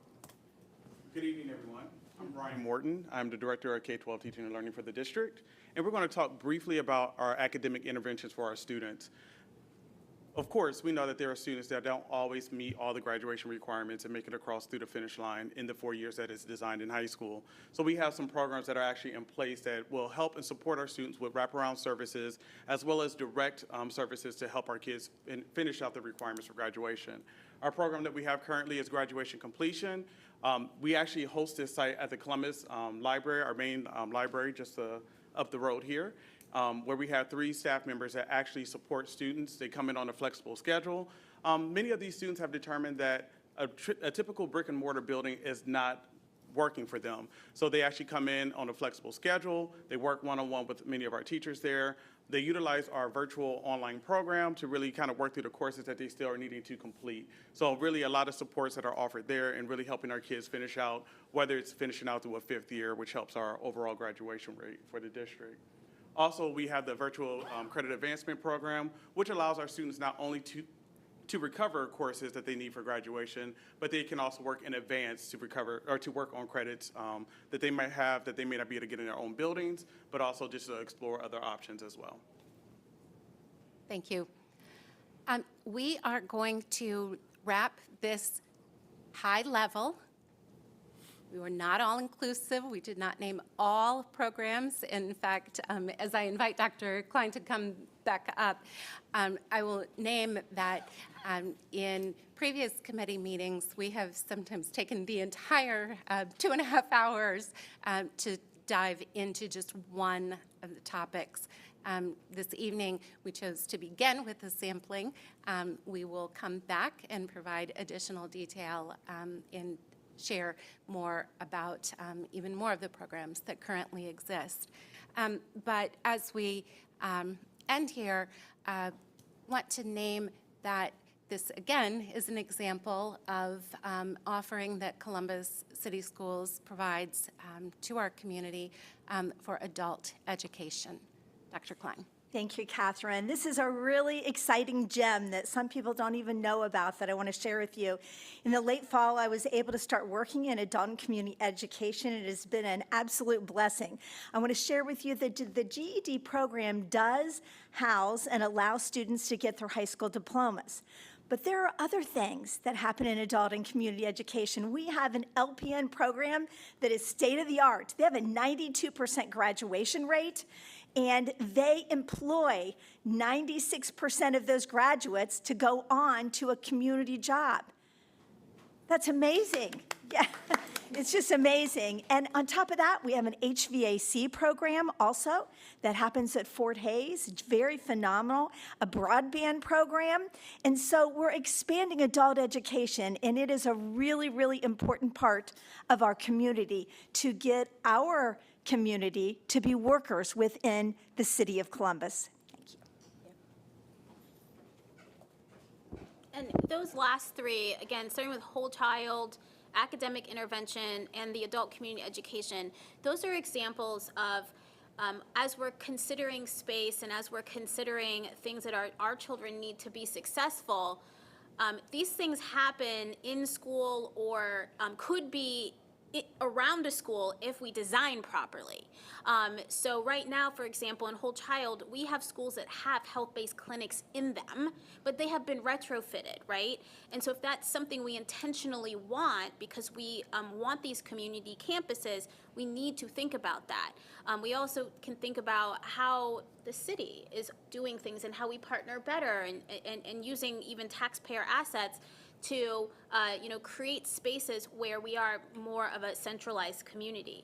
And so these things are important. And then that academic intervention, because we have students that need different things, like we have our online academy, we have these different opportunities, they're meeting in the library because the space at our school is not conducive to the way they learn. And so again, thinking about that, that was something that Valerie said to us. We have sometimes got to think about outside the box. So these are just examples, again, of, why we need to kind of push ourselves and think through, because we are addressing so many different community needs and student needs in one. So as we close, certainly our team is here and is happy to answer some questions, but Joe, do want to turn this part back to our chair. You've heard about a number of programs, and I was seeing smiles and nods, and there is tremendous, we have tremendous pride in the offerings that are currently available, and our students deserve more. Thank you, and thank you, team, for all your presentations. So right now, if it's an easy question, we might be able to answer it, but really this is about collecting your questions so that we can figure out future presentations, as well take deeper dives in what you need. And there's questions here which I would love for you to address. You don't have to address every single one. You can think through them. These are kind of the questions, too, we're going to be asking the community. I would love to know what else you need to know as committee members. Maybe what surprised you? What did you think you would hear that you didn't? What are some things that, in order for you to be an ambassador, you need to know more about? You heard kind of it from all layers, right? You heard from our FCC about like actual buildings and how technical we need to kind of get in this, all the way up to the vision of what the district is from our superintendent. And so this process, it's a process. And so we're starting it, and you are part of the journey. So we want to make sure that you have the things that you need. So I'm going to just open the floor. Either you can say, Jen, I don't need this question answered right now. I want to log that question. Or you can, if you have a quick question about something you saw that you'd love one of our team members to explain more, they are here as well. So I will go ahead and open the floor.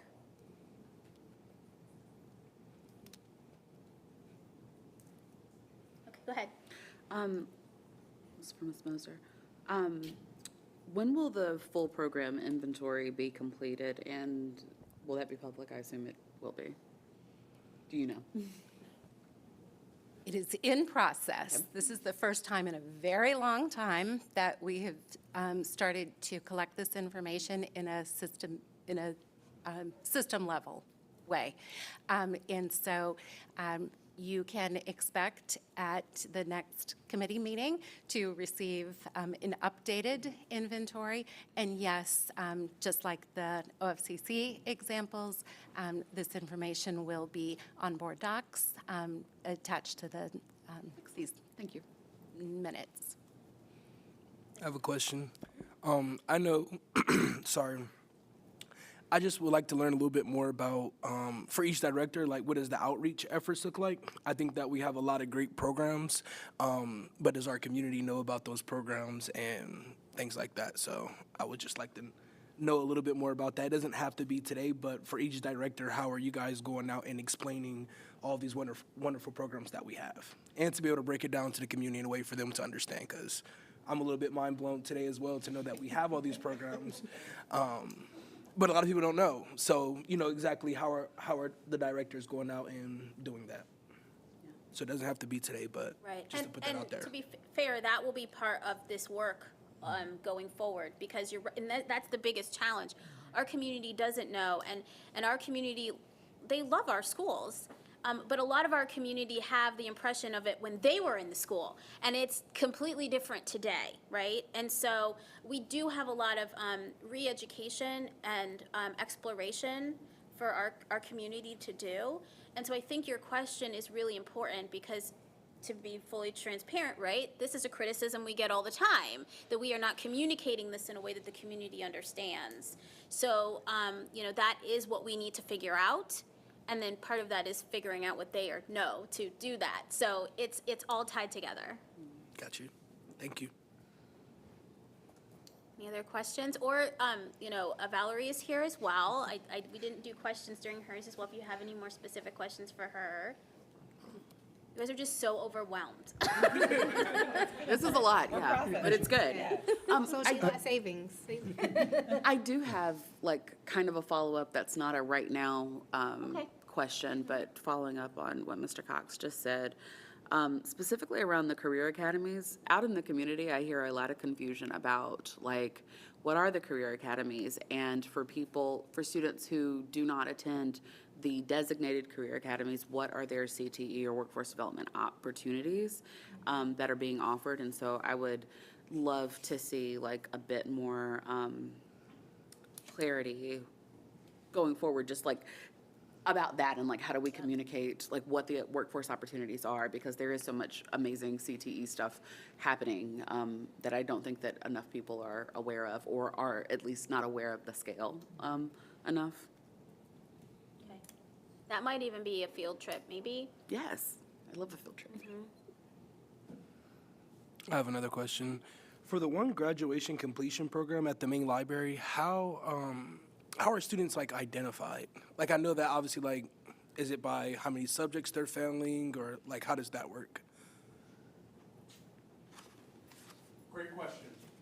Typically, these are students that have fallen short of the number of credits that they need for graduation. One of our supervisors works directly with the counselors at each school, and it's through a referral program. And so they do a very specific assessment as to what the students need, whether it's credits or credentialing, experiences, or whatever that may be, and then they are admitted into the program. Okay. Thank you. And then I have two small questions that I think can be answered. Okay. Now, if anybody else has questions first, go. Go ahead. I'll follow up. Just real quick, I can't remember your name, I'm so sorry, but the lovely director that spoke to us about minutes that are actually spent in class, I wanted to clarify that that's 420 minutes-ish per day for middle school and high school. Is that the same for both? Yes. Okay, just wanted to clarify that. And then I love the special education deep dive, kind of, that as much of a deep dive as we did with this, and learning about the facilities, but I am interested and haven't been able to find on my own, how many dedicated special education staff are there? And I don't know if y'all know that today or not, but if you do, I'd love that. If not, maybe we can come back to that. That's okay. No, you're fine. When your boss is talking to you, absolutely, I understand. Don't worry about it. Do you know the number of dedicated special education staff that are throughout the district? If we, inclusive of everyone, certified, classified, we're at about 1,000 employees. We have over 600 teachers. We have about 350 classified staff. And then we have those related service staff, which equates to about 400 or so. I can get you exact numbers, but we run right between 950 and 1,000 special education staff members. Thank you. Yes, ma'am. Dr. Kennedy? Oh, did you want to jump in, Kathy? No, I was just going to name, we can certainly also pull back together the resources from some of the previous presentations to make those available, because we have done full committee presentations on the programming for special education, for example, and we did a full committee meeting around the resources, the funding, what the services cost. And we have that information for our English learner program, special education programs. Now, they're about 6 to 12 months old at this point, but we could certainly make that information available. It's a great review. And they're also online too. ETRM and academic facilities last year did some of these presentations. Dr. Kennedy? This is just a follow-up question or a clarification for Dr. Nelson. For the separate facilities, it had we have 18 separate facilities for? I'm sorry, we have 18 classrooms between the two separate facilities. Gotcha. So we have around 10 at Scioto, Columbus Scioto, which is our 612 program. In Beatty Park is K through 5. Beatty Park is located, it actually shares a building with Trevitt. Okay. So it's on the other wing of Trevitt, and we have 8 classrooms there. Got it. Okay, I just wanted to make sure that 18 didn't stand for the number of buildings. Yes, no, classrooms. Gotcha. Yes. Thank you for that, because that was wrong on my notes. Any other comments or things that you might like to learn more about that we should consider in future meetings? I think to call out, though, as we think about ed visioning, we certainly should, from a human-centered standpoint, factor in our students with disabilities and making sure that that is centered, and knowing that if we are meeting the needs of those who need us the most, we are certainly meeting the needs of all young people. So I definitely want that to be part of the discussion as we go on this journey.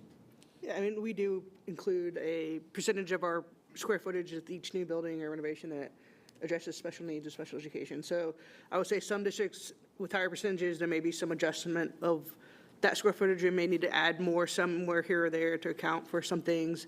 But if there is a deep dive into it, and we will always look at that more because we want to make sure we're not leaving anybody out. And so if your percentages are kind of higher than the normal or the average for the state, because that's what our kind of square footages are typically based on for those students, then we can reevaluate our programming, which is related to the square footage, and have that discussion when that time comes. But and I would say a lot of these activities, and whether it's before school, after school, during school, we do within our design manual, which we have a design manual that kind of sets the stage, but we provide a lot of variety of spaces that can be adapted for these different programs, or whether it's career tech or career tech-like, to still have workforce development readiness, or the robotics, the STEM, all those different things. Athletics, to a certain extent, it's a gym, phys ed, a field outside. There are some extras that districts pay for. Arts, we provide a stage. Seating and other things cost a little bit more, but we try to make sure we address as much as we can. But for us, we have to keep it equal and equitable across the state. So that's where we have some parameters and constraints, but we do try to work with the districts and try to meet their needs as far as what they want to provide square footage.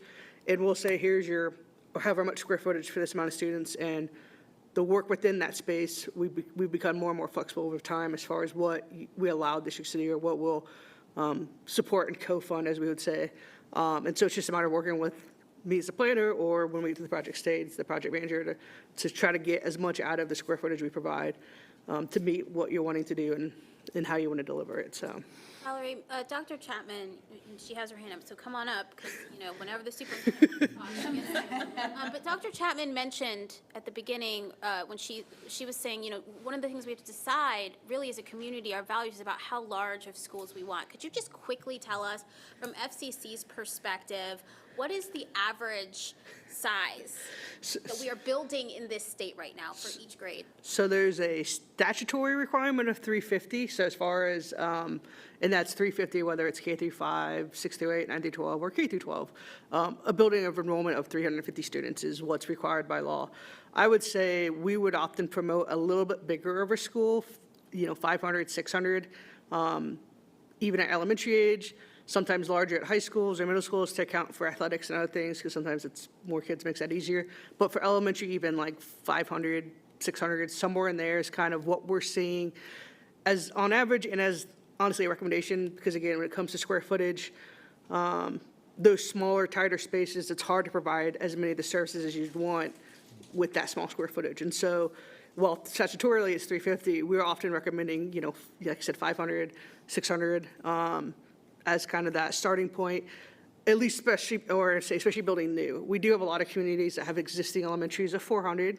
If they're existing in that way and they function well and it meets the needs and they, the district likes that, continue with it. But when it comes to building new, it's really more that 500 to 600 range is our kind of starting point. And for elementary, and yeah, I would say most of our middle schools and high schools are bigger than that.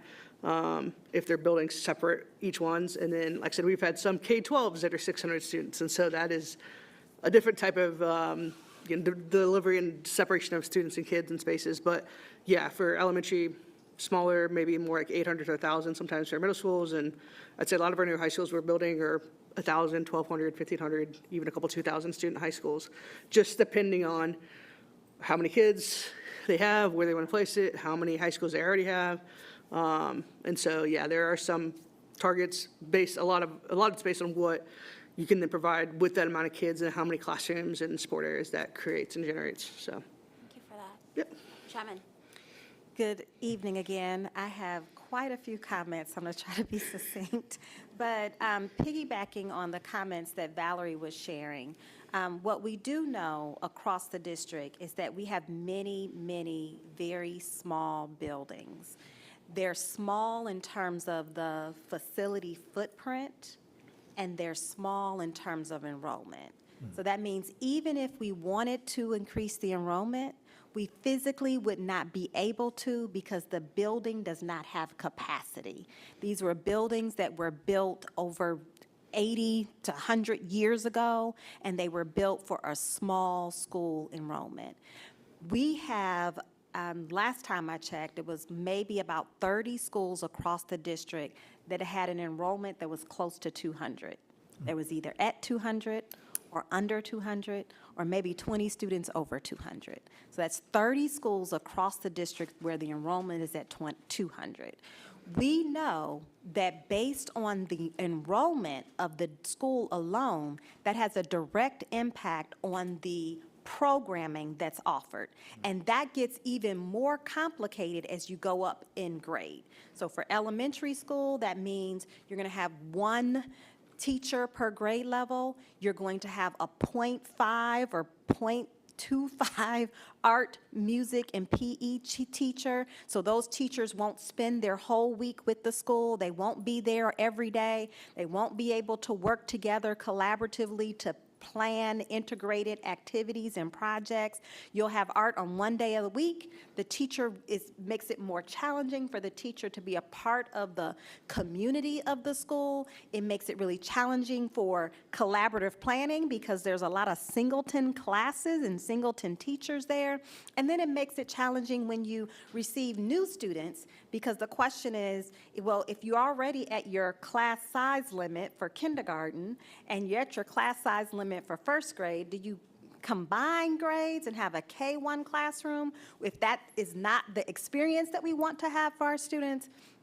So the size of the building, the physical footprint, as well as the enrollment at the building directly drives the programming that is offered at the school, whether it's an elementary school, middle school, or high school. And we can give you several different examples of our largest high school that has maybe over 1,000 students compared to another high school that might have 300 students.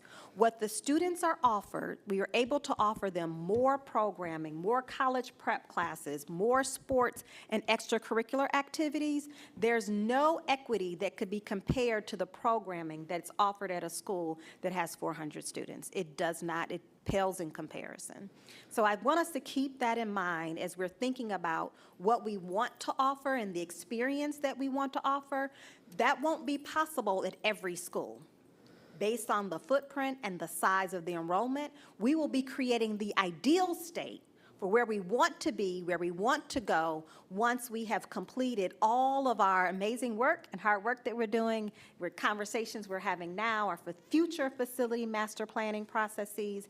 And what we do know, as a part of the hard work that has happened in our district and community in years past with our previous facility master planning, there were recommendations that based on the current size of our enrollment, and if we were to build new buildings, particularly in our high schools, we have too many high schools, we have too many middle schools, and too many elementary schools. And so we will be talking about and thinking about what, and setting some standards for us as a community, CCS community. As Valerie said, some districts are building new schools and they want to have a elementary school that's 400 or a K-8 school that's 500. We will have to make those decisions as a community collectively together to say, if we are building high schools for 1,000 students or more. We want it to be a community campus so we can combine high schools. And instead of having 21 high schools, maybe we have 10 high schools across the district, but it's going to be the Cadillac version that has everything that a high school student would need. So that's a question for us to be thinking about and pondering in our mind as we continue the conversations that we're having tonight, as well as in other community meetings and committee meetings. But what I also wanted you to be thinking about, as you've heard tonight, we talked about all of the programming that we offer. What my promise to you is I want us to come back and I want us to highlight what's compulsory, what we actually receive funding from the state for, because a lot of the programming you heard tonight is not offered in every district. A lot of the programming that you heard tonight is not required by the Ohio Department of Education and Workforce. A lot of the programming that you heard tonight is above and beyond that we offer in Columbus City Schools because our community demands it. When you think about early childhood, we are not required to offer full-day early childhood programming unless the student has been identified with specialized programming and needs that would be for our SPED programming. I think there's about 800 or 900 students that we provide pre-K specialized programming for. That's required. But the thousands of students that we serve above and beyond, it's not a requirement. And if you look at peer districts, they're not offering early childhood programming. Now, I'll be the first to say I strongly believe in this strategy.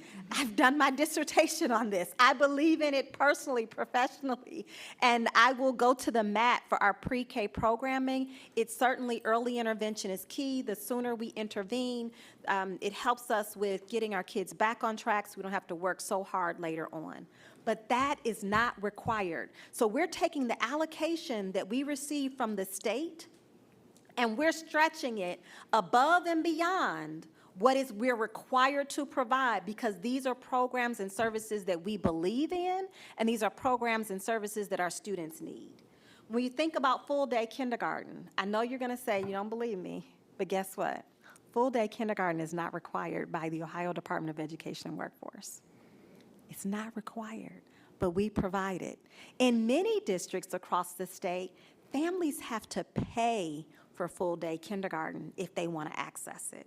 This is a service that we provide to our families free of charge. In addition to that, you think about pre-K and kindergarten, those spaces, those learning spaces, have very specific requirements in terms, you can't just put a kindergarten classroom anywhere. You can't put a pre-K classroom up on the 3rd floor. It has to have a bathroom. It has to have an entryway, certain entryways. There's so many facility requirements for those spaces, and that's also a demand on the building and the facility needs. We think about our CHIP program. That is a unique program to CCS. Most of our suburban districts do not provide those services to their students. They actually send their students to CCS. And so we are providing services above and beyond, and certainly serving other communities. We think about all of the adult ed programming that we provide to, again, to our community, post-graduation, to community, to parents, adults. You think about summer programming, not required. Is it needed? Absolutely. This is an investment that we have made year over year in Columbus City Schools because we are meeting our students and our families where they are, and we believe that this programming is needed. But it's not when we get that state funding, that allocation and formula from the state, this isn't included in there. So we're actually stretching that formula to include these programs that we feel are mission critical for our students and families. Athletics. You look at many districts, they charge their students for athletic programming. We don't charge. When you think about credit recovery, you think about all of the VCAP, the programming that we offer students if they need a more flexible option, those are, again, programs that we've tailored to meet in response to the needs of our students and our families. And then a whole nother area, there was another slide that talked about whole child supports. What we mean when we say whole child supports, we are talking about all of the resources, programming, supports that we are putting in place to remove the non-academic barriers that our students have so that they can show up to school, so that they can engage with their peers, so that they can learn. And I will tell you, what we do in Columbus City Schools is unmatched and unparalleled compared to any other district, and I'm saying but compared to any other district in terms of the supports that we provide. You will find in over 24 of our schools a full clinic from Nationwide Children's Hospital. That means the parents can come to that clinic and get all of the services they would at Downtown Children's Hospital. That is unparalleled. So we're creating the space for that to happen in our buildings. You think about the attendance supports, not required. We know we have to do it. We know we have to remove those barriers. Having nurses in all of our schools to support our students. You think about all of the behavioral health supports. We work with our community partners to make sure that our students have mental health supports, behavioral health supports. These are embedded resources, and in many cases, we are paying for these, or we're matching resources with community partners to make sure that these services are available to our students, because we know for many of our students, if they don't have access to these resources on site at school, it will be a deterrent and they won't come to school. And so we have been very intentional about creating space in our buildings. We're talking about space, we're talking about facilities, we're talking about the conditions that need to happen. We've been very intentional about making sure that we're prioritizing spaces that support the needs of our students and our families. And so that's another part two of this conversation of really looking at the services that we offer that we're required to offer, the services that we currently offer that are not a requirement, because as we're having these conversations, we're also having these conversations and thinking about our budget challenges, and we want to see them as an opportunity, but it's also a question of if we want to start doing something else, we have to stop doing something else. If we want to balance our budget, we're either going to have to increase our revenue or decrease our expenses. What needs to come off the list? What needs to come off of our program offerings? That's going to be a question that we'll need to be thinking about. There's some really unique programming that we prioritize as a community, but we'll have to get feedback from our community to see if we can continue to prioritize those programs and at what expense. So it will be a trade-off. So I think I shared the additional comments that I had. If you have any questions, I'd be happy to entertain them. Anyone have questions for Dr. Chapman? I'm here if you need me. Thank you for that context. It's just so important. I mean, again, we are starting this work for the first time, and the thing that we will produce is an actual document with ed specs as detailed as what FCC said. So it will take us some time to get there. And again, open to your feedback and how to get there. You know, a huge part of it, we aren't just going to, again, I have to keep saying, we aren't just going to be sitting around this table talking. We are going to be out in the community, and that's why you're so important to help us get connected to our neighborhoods and, you know, get in there and get those thoughts and ideas and opinions from our community and our students going to our schools and, you know, working with our student ambassadors to have them talk to their students, because sometimes peer-to-peer is better, right? And, you know, just working all angles of this, because this has to be community-driven. So I hope you're excited. And I know that when you go home in the next couple of days, you know, at random times, you might think about this meeting and say, oh, I wish I would have asked this, or I wish I would know this. Just email me, because we are going to continue working through our agenda and adding things in, because if you have that question, our community has that question too. I would say, just as someone who's newer to the committee, if there are any like meetings to flag that we should go back, because that was something that was helpful for me on the community engagement committee when I joined.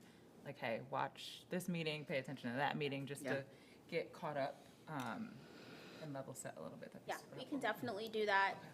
We can get the agendas for the past meetings to kind of highlight where we took those deep dives into special education, ELL, pre-K. I feel like we did a latchkey. I feel like we did, we did so many. You were on, yes.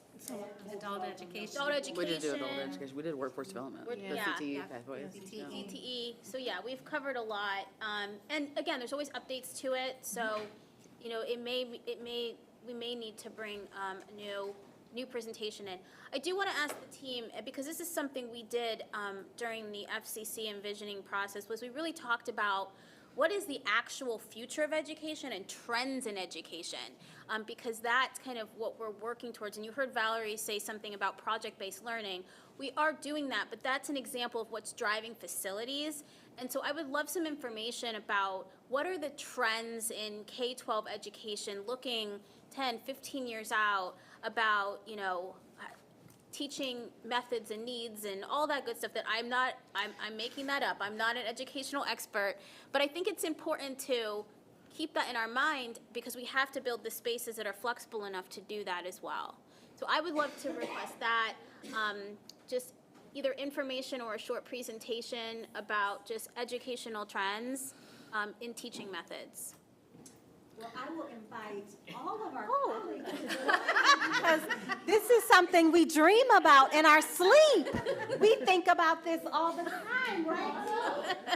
What does education look like 20 years from now, right? So first I'll start with certainly one of our passion projects that we've been talking about a lot is career-connected learning. So when we talked about the CTE program, one of our committee members said, I know we have a lot of programming, how do we get the message out? It is getting out there.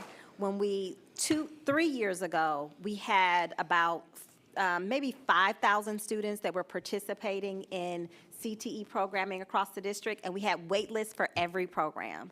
And so we have been listening to our students. They're saying they want more career-connected learning, and we've been building and designing the programs for them. Now we have over 11,000 students participating across the district in CTE programming alone. In addition, but what they've been saying is that they want hands-on experiences. They want career-connected learning. They want to connect with industries and fields that they're passionate about that help prepare them for experiences, whether it's in high school or beyond. And in addition, they've also told us that they don't want to leave their home school because they love it so much. And so one of the pieces that we've been transitioning or moving away from is before, all of our programming for CTE was at 2 campuses downtown. And so if you're interested in career-connected learning or CTE programs, programming, you had to leave your high school and go downtown, and the students said, I don't want to leave my high school because we got it going on here. We want to stay here. And so we've been moving the CTE programming to the respective high schools, meeting our students and families where they are. And so now, almost all of our high schools, 21 of them across the district, have CTE programming in the high schools. And another good thing, we also are starting and expanding CTE programming to some of our middle schools. Not every middle school yet, but it's on the way and it's coming. But the career academies is CTE on steroids. So CTE programming is typically it is for students in your 11th and 12th grade year. You want to highly specialize and concentrate in a career field. Career academies is a different model that serves everyone at the school, starting in 9th grade. You don't have to wait until you're a junior because that's too late. So beginning in 9th grade, the students are introduced to a freshman academy where they get career exposure to all the fields and they get to choose a pathway. Most of the pathways at the comprehensive high schools, there was a slide that spoke to this that's in your folder, but they're general enough that if a student wanted to maybe say they had an interest in health science, they could participate in a technology pathway through the lens of health science. So they're general enough that it doesn't require them to specialize.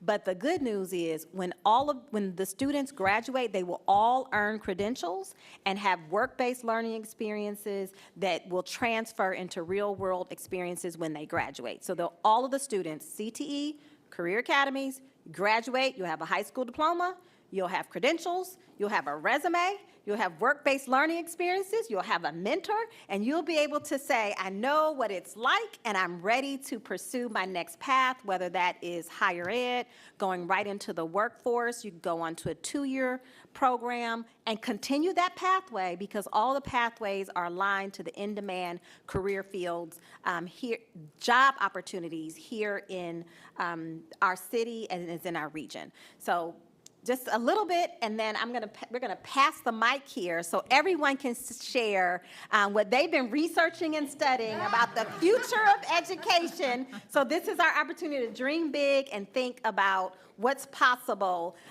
20 years from now. I'll start. I'll get it out of the way first. So one of the things I am excited to really talk about is really the arts and how that really works in the arts and really providing opportunities for our kids, not only at the high school level, but starting as early as kindergarten. Our students really thrive, and the more that they are able to flourish and really build on their passion and their creativity, that really stems and really translates well into the academic classroom. So really looking at that, providing more opportunities. Dr. Chapman mentioned it earlier. The more that we have our students in front of our teachers, the better it's going to be. So if we can get away from splitting as much as we have to at the elementary level, we're really going to be able to build on that passion and really on the creativity side of our students. Hello, I'm Dr. Brown. And I didn't speak earlier because folks did such a good job with the whole child stuff that I didn't feel like I really needed to lean into it. When I think about the future of education and really as I think about what we need to do, I would think flexibility. Things are changing fast. You know, a decade ago we were saying, oh, you know, when kids start kindergarten, we're not real sure what the job market is going to look like in 12 years when they graduate. Yeah, they're even faster now.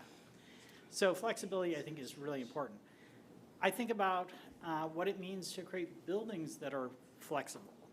So I think about dedicated learning spaces, dedicated opportunities for pullouts.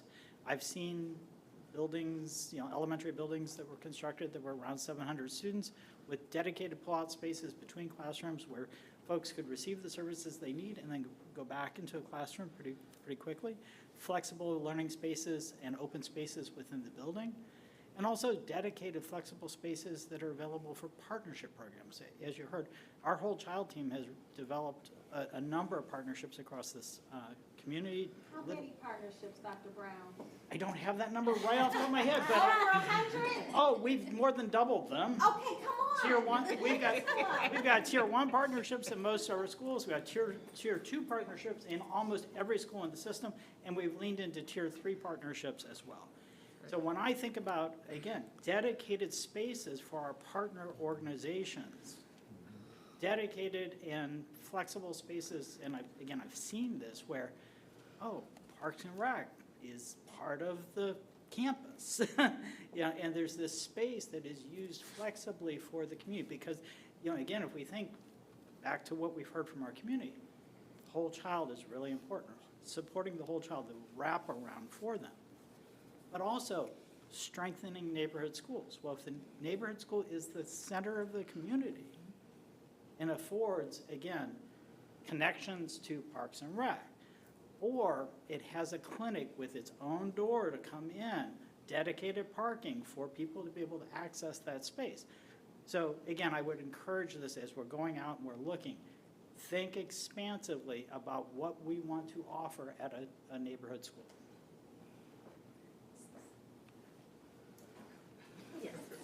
I would say that I'm looking forward to the shift of students learning to read and reading to learn, because literacy is a civil right, and everything we do in literacy impacts every other content area. It impacts more in our lives than we think about, and so I am a firm believer that literacy is a human right, and we spend so much time teaching students how to read. We want them to read to learn so that they can soak up all that knowledge, and it really impacts their future possibilities. So, if you remember anything that I said, literacy is a civil right, and we want students not only learning to read, but reading to learn. I'll go next. As I'm thinking about the future of education and just really the future of society in general and what we're preparing our students for, I also go to what Dr. Brown was speaking on, is flexibility. We want our students to be adaptive. We want them to be problem solvers. We want them to be critical thinkers. And as we're looking at the landscape with emerging technology, with AI, we want them to be able to leverage those tools and be ready to go out into the workforce. So really spaces and experiences that yield those types of skills and attributes in our learners. So just being adaptive and giving them the tools to be critical thinkers. So our portrait. That's right. That's what I was leaning into.